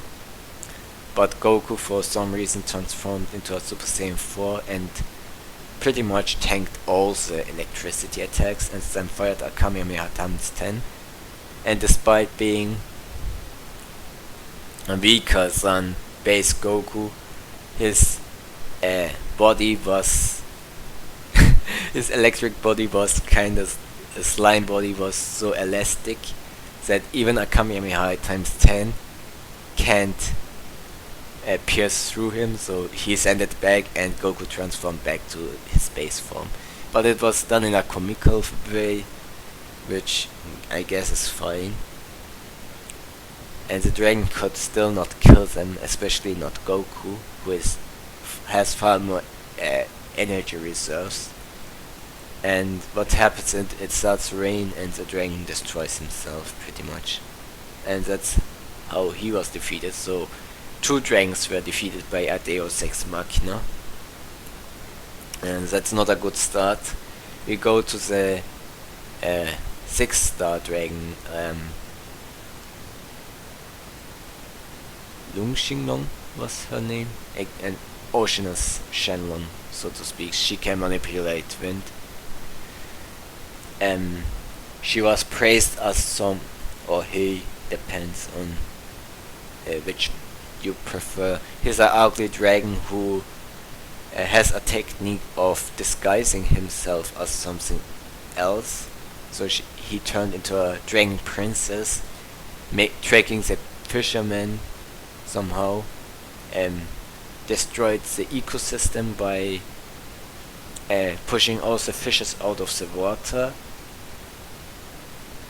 and making the seagulls unable to hunt for food, and all the fishermen became lazy and just took all the fishes for themselves and sell them, eat them, whatever. So eventually they found out the dragon is just evil, the princess, and Goku and Pan just go to fight him or her. The fight was okay, it's nothing special, and we see Goku using his toolbox of tricks after figuring out the technique of transformation from Liang Xinglong, Lu Xinglong, or let's say Oceanus Xinglong for simplicity. He used the same trick and became half snake body, and then they did some.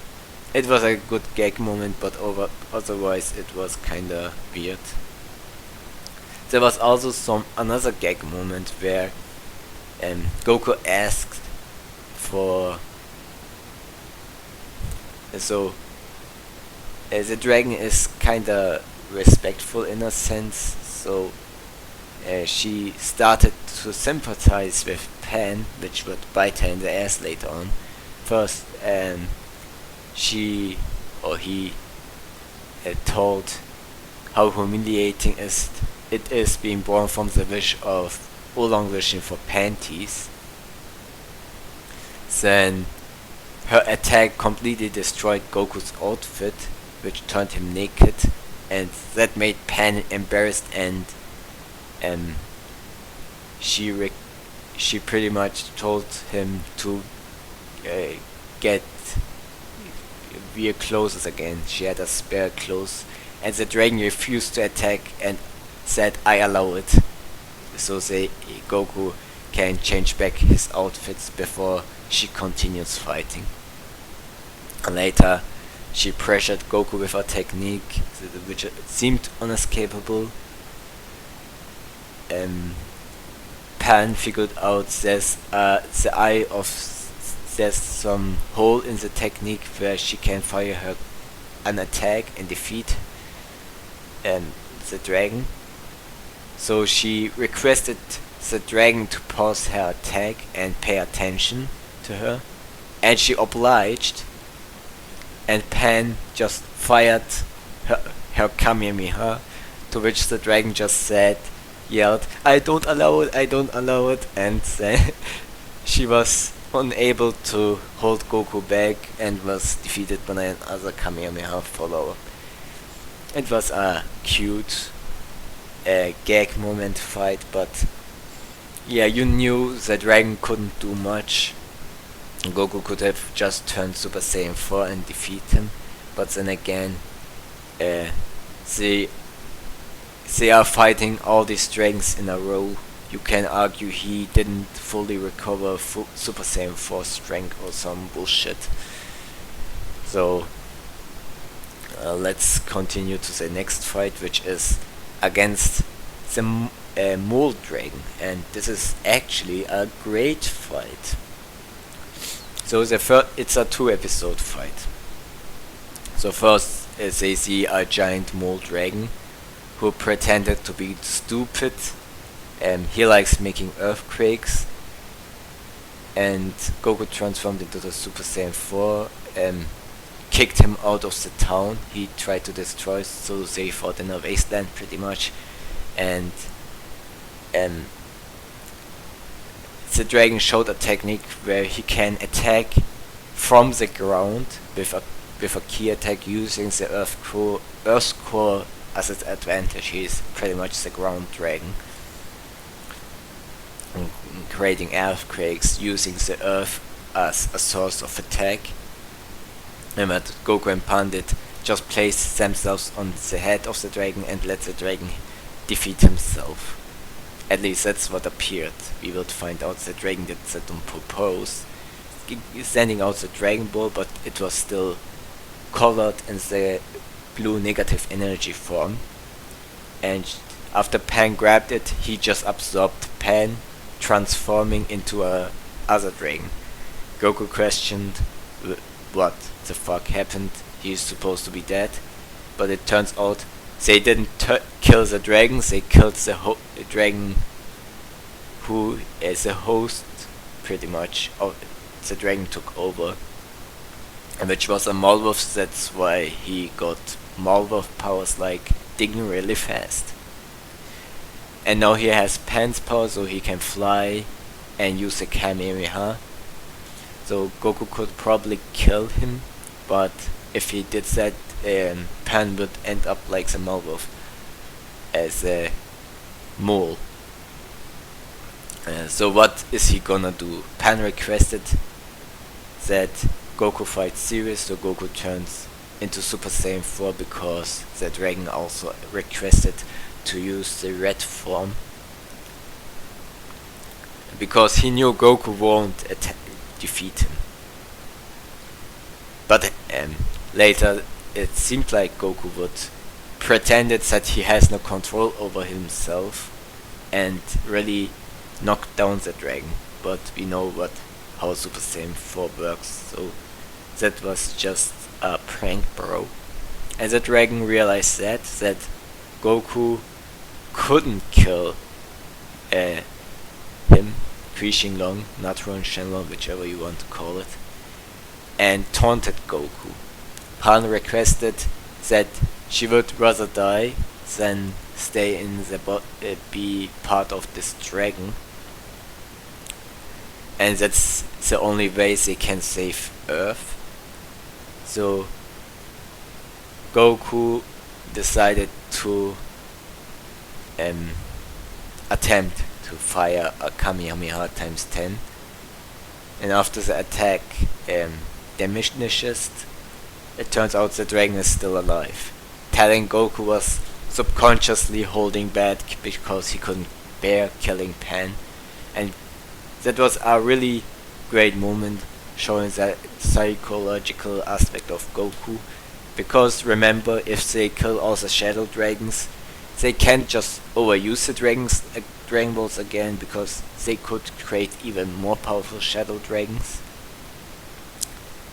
So technically, seeing it from that perspective, Pan may be permanently dead, and killing your own granddaughter, even if it's for the sake of the world, I think that's really hard, even someone as powerful as Goku. So what happened is, the dragon, Goku lost his composure and pretty much got beaten up by the dragon. And just to taunt Goku, the dragon showed Pan one last time to him, as Goku lied down unable to move, at least that's what appeared. But before the dragon reabsorbed her, he grabbed Pan and pulled her off, stopping the dragon pretty much, reverting him to his true form, which also appears to be some kind of mole. So what could he do now?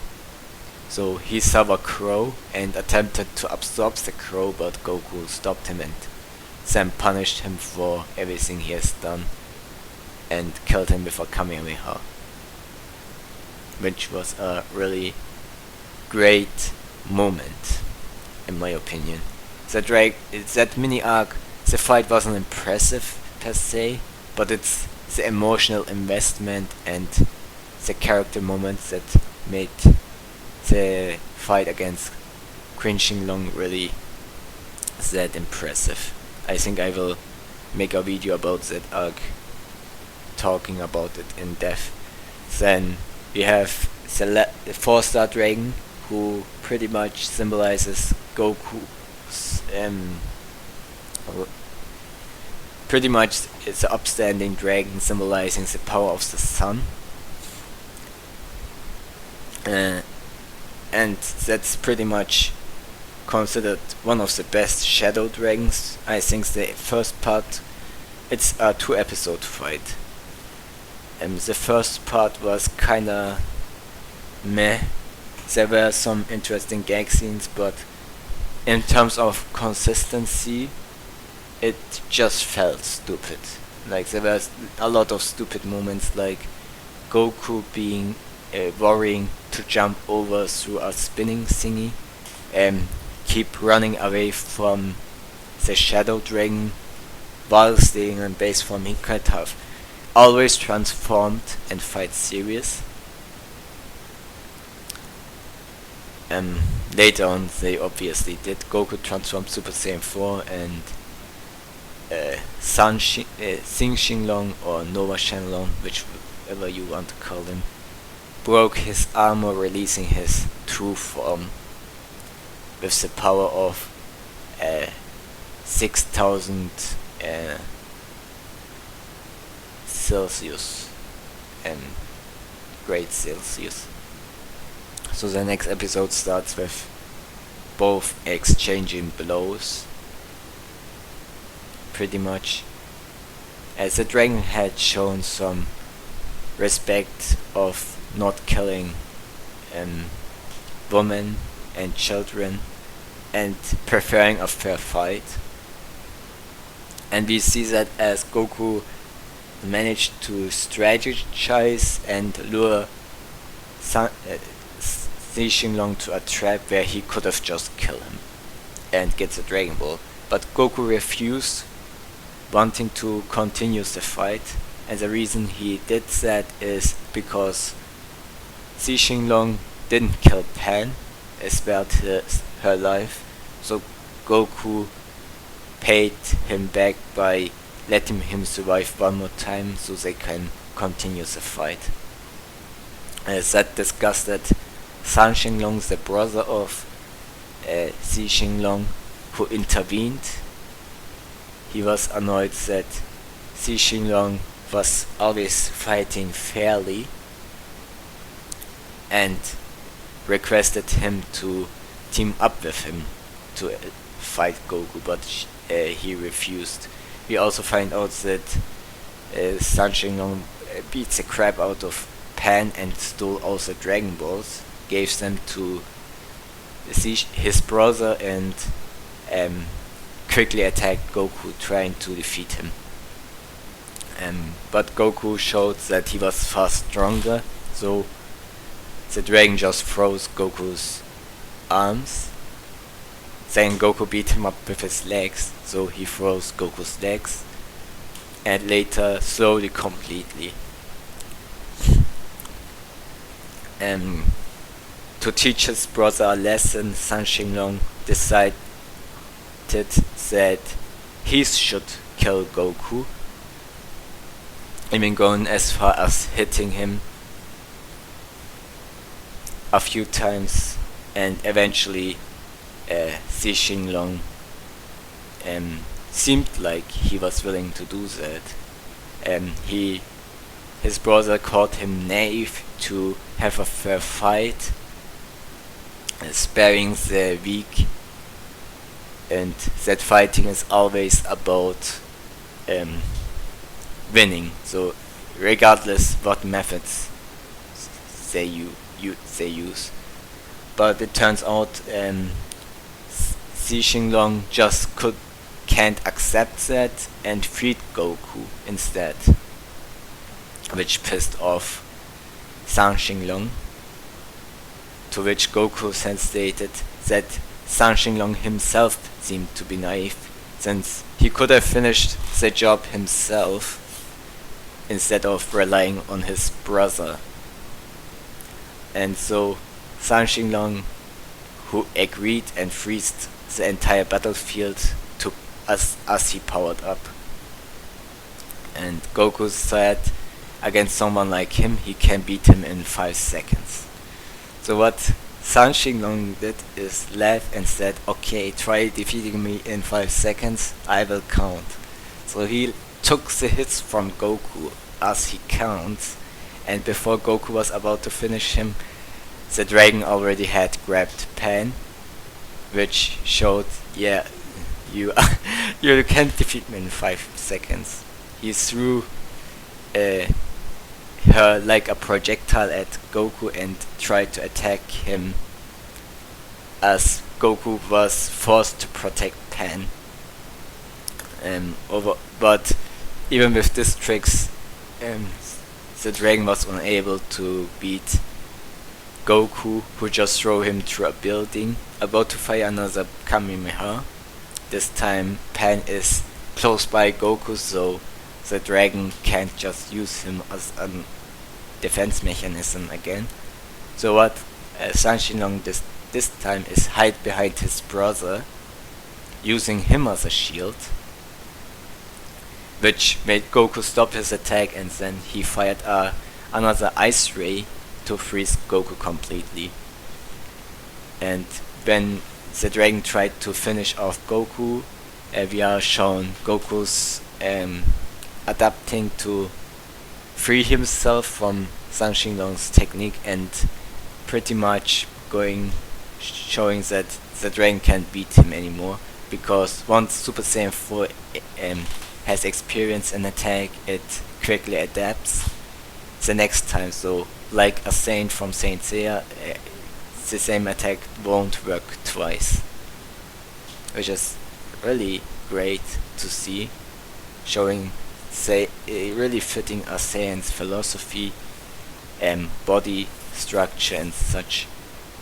So Goku, before he wanted to finish off the dragon, but the dragon begged him to spare him and willing to give him the Dragon Ball, and even Xi Xinglong was willing to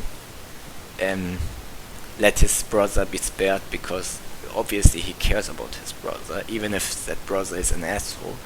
So Goku pushed his attack, refused to attack, about to take the Dragon Ball, but Sun Xinglong just slashed his eyes, or Eye Shenlong if you want to call him like that, blinding Goku.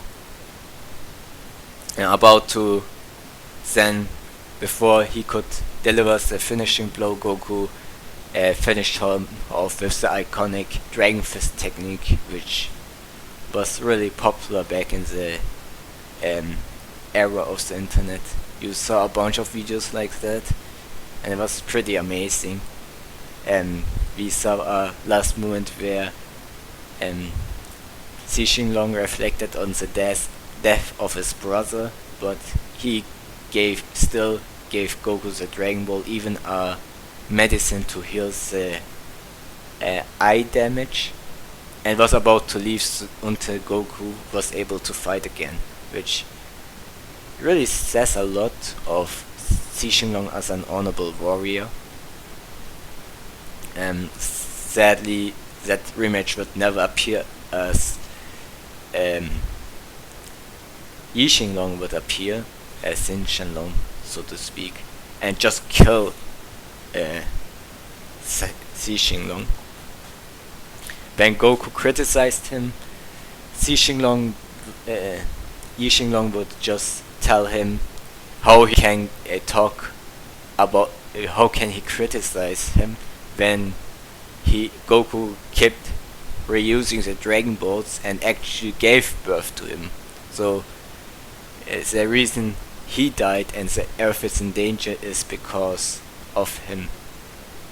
And Goku tried to correct him by telling him that everything they did was for the sake of the betterment of humanity. They never intended to use the Dragon Balls for their selfish reasons. So all the Dragon Ball wishes were done for the betterment of the people living. But Yi Xinglong didn't have any of that and powered up so much that he almost destroyed the entire city and blew Goku to the sky, where Goku wondered what the fuck happened, and took a major beating from the dragon. He was completely outclassed. Not even his times 10 Kamehameha could damage the dragon's scales in the dragon's body, and even the dragon put some disrespect, firing the same attack back, which even followed Goku anywhere he tried to go. So Yi Xinglong, before he could deliver the finishing blow, Goten, Trunks and Gohan came to aid Goku. Even the other cast members like Videl, Mr. Satan, and Chi-Chi came to watch the last battle and at least try to do something. Since the world is about to end, there's nowhere they can honestly hide. So they decided to at least watch and be motivational support.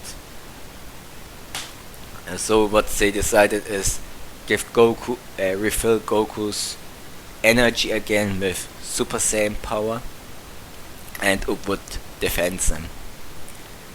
And this is the moment where the patience of Yi Xinglong is being tested. At first it seems like he was willing to wait, but it took way longer than he expected. So he didn't have any of that and wanted to kill them. And eventually he would say Goku would recover enough power to dodge one attack with instant transmission, which bought them a little more time because the dragon was impressed that he covered that much power. Goku realized that just recovering his full power won't be enough, so he requested them to give him all the energies they have, so to the point they probably won't be able to turn Super Saiyan for a while. And they did. And the dragon didn't believe that Goku could power up to a point he could pose a threat, which is why he was willing to let them power up as much as they did.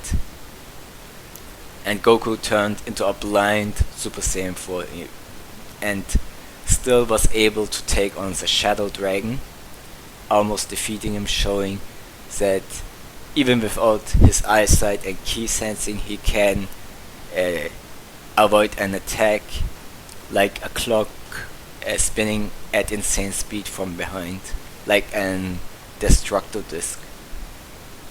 But the Shadow Dragon wasn't dead. He absorbed all the Dragon Balls and became Super Yi Xinglong, or Omega Shenlong as it's known everywhere else, increasing his power beyond 10 times. Able to use all the dragon's attacks, which he demonstrated, and none of them really hurt damaged Goku any significant way, because Goku has adapted to all the moves. Since his body experienced the lightning from Rage Shenlong, the ice from Sun Xinglong, and the heat from Zi Xinglong, and the wind from Ocean's Shenlong. So Omega Shenlong, or Super Yi Xinglong, decided to beat Goku the traditional way by just overpowering him. Goku eventually gets his eyesight back and managed to hit Omega Shenlong, or Yi Xinglong, by forcing him to drop his guard by acting like he doesn't know where he is, and then hit him with a Kamehameha in the chest, stunning him for a moment, and then pierced him with a Dragon Fist. But while it appeared the dragon was dead, he just regenerated because his body turned into slime and some bullshit, and he just defeated Goku with ease alongside the others who were watching just because. So Goku tried to blow himself up a la Majin Vegeta, but he was ironically stopped by Vegeta, and as he dropped his energy, Goku, Yi Xinglong just used that to escape from Goku's clutches. We find out Bulma managed to make a portable version of that device on planet Stofuru, which she used to hit Baby with Bullet's waves to turn him into an Uzaru. So he hit Vegeta with it, turning him into an Uzaru. That scene was kinda stupid to watch, because he fired red energy blast from his mouth that did minimal damage and grabbed a weakened Vegeta, making him suffer. But Vegeta was just fucking with Goku pretty much, and in reality he always had control and willingly turned into a Golden Uzaru and then Super Saiyan 4. And now to my favorite scene, instead of testing these two Super Saiyans fighting together and Vegeta testing his new power, Vegeta immediately suggested fusion. He knew they can't beat the dragon, and for the sake of protecting Earth, he was willing to fuse with his rival, showing how far Goku and how far Vegeta went as a character. He isn't obsessed with surpassing Goku, he doesn't hate him.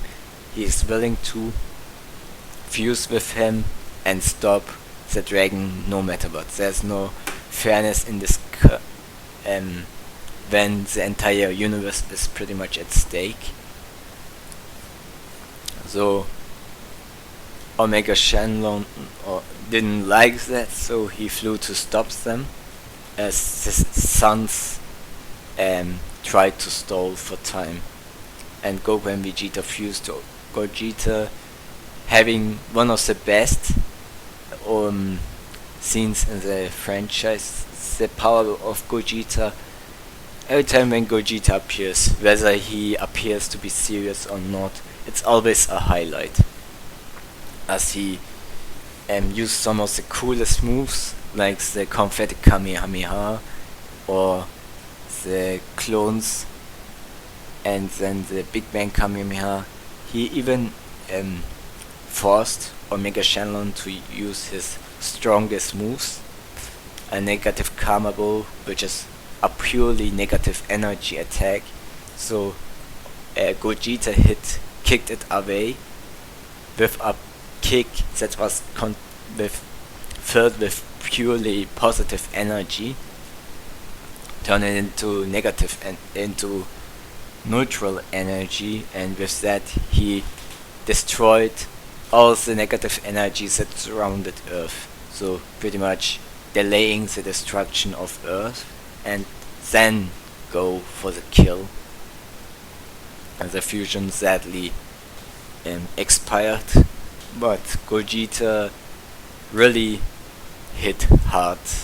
Like, it wasn't great much in action and strategy, the stuff that I like, but it showed the unity between Goku and Vegeta being a level on its own. It was a highlight. Sadly, it wasn't enough to kill the dragon. We got a rather boring scene where they tried to fuse again, despite the time not being up. There were some hints why the fusion didn't last as long as it was. I think there were many excuses you could make. Goku eventually ran out of Super Saiyan 4, but he had a backup plan where he revived Xinlong with his positive energy, and they acted like he works for Xinlong. So he defeated Vegeta without much effort. Vegeta acted like he was defeated because he realized something is wrong. And before it appeared like Xinlong would deliver the finishing blow, both Goku and Xinlong attacked Xinlong, creating a dust cloud, catching him off guard, and then Xinlong appeared behind him, trapping him into the ultimate technique that would kill him no matter what, but leave Xinlong alive. And but besides Xinlong's body, anything will die in that energy orb. So what Omega Shenlong did is use the technique of possessing others from Queen Xinlong, sending all the Dragon Balls inside of Xinlong and revive himself inside him, which was pretty interesting. Now he has all the Dragon Balls again, and eventually appearing to have killed Goku. So Vegeta ran out of Super Saiyan 4 too, and the machine was also destroyed, so that nobody can turn into a Super Saiyan 4 anymore. Vegeta requested the Saiyans, everyone, to escape and train somewhere to rematch Ishingon. He is going to buy some time for them to escape. But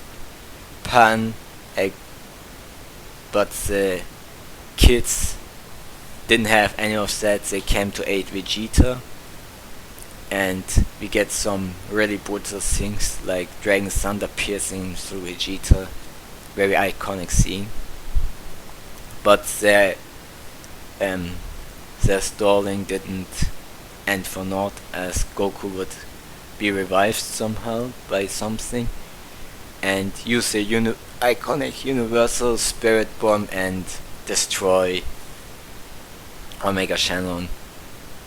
Then Shenlong would appear in daylight for some reason, which kinda makes it mysterious, and would leave with Goku forever. As Goku says goodbye to Vegeta, even despite wanting his rematch, he accepted Goku's decision. Goku exchanged blows with Krillin, giving him a win once. Him going to Hell to say goodbye to Piccolo, and later fuse with the Dragon Balls and travel disappear forever from Earth. Then 100 years passed, and we see a completely new generation of Saiyans fighting in a tournament, and seeing Goku was one of the people in the crowd. And as he disappeared, we see the flashbacks from original Dragon Ball up to the baby arc, and some really big highlights. And I think that was a great way to end not only the Shadow Dragon arc, but Dragon Ball as a whole. So it wasn't just the amazing flashback of better Dragon Ball in quotation marks, but the defeat of Omega Shenlong. GT really had, despite even the most mediocre arc, had a good beginning, kinda, and a satisfying ending, and the Shadow Dragon art is a good demonstration of that kind of thing, and I don't think I could put it below B rank because of that. I think these arcs are pretty much equal in quality, but good concepts, decent execution type of arc. Baby arc was obviously good execution and good concept. Shadow Dragon arc had weak early and middle portion, but the ending portion was pretty much very consistent, and that's why I think it deserves to be B rank.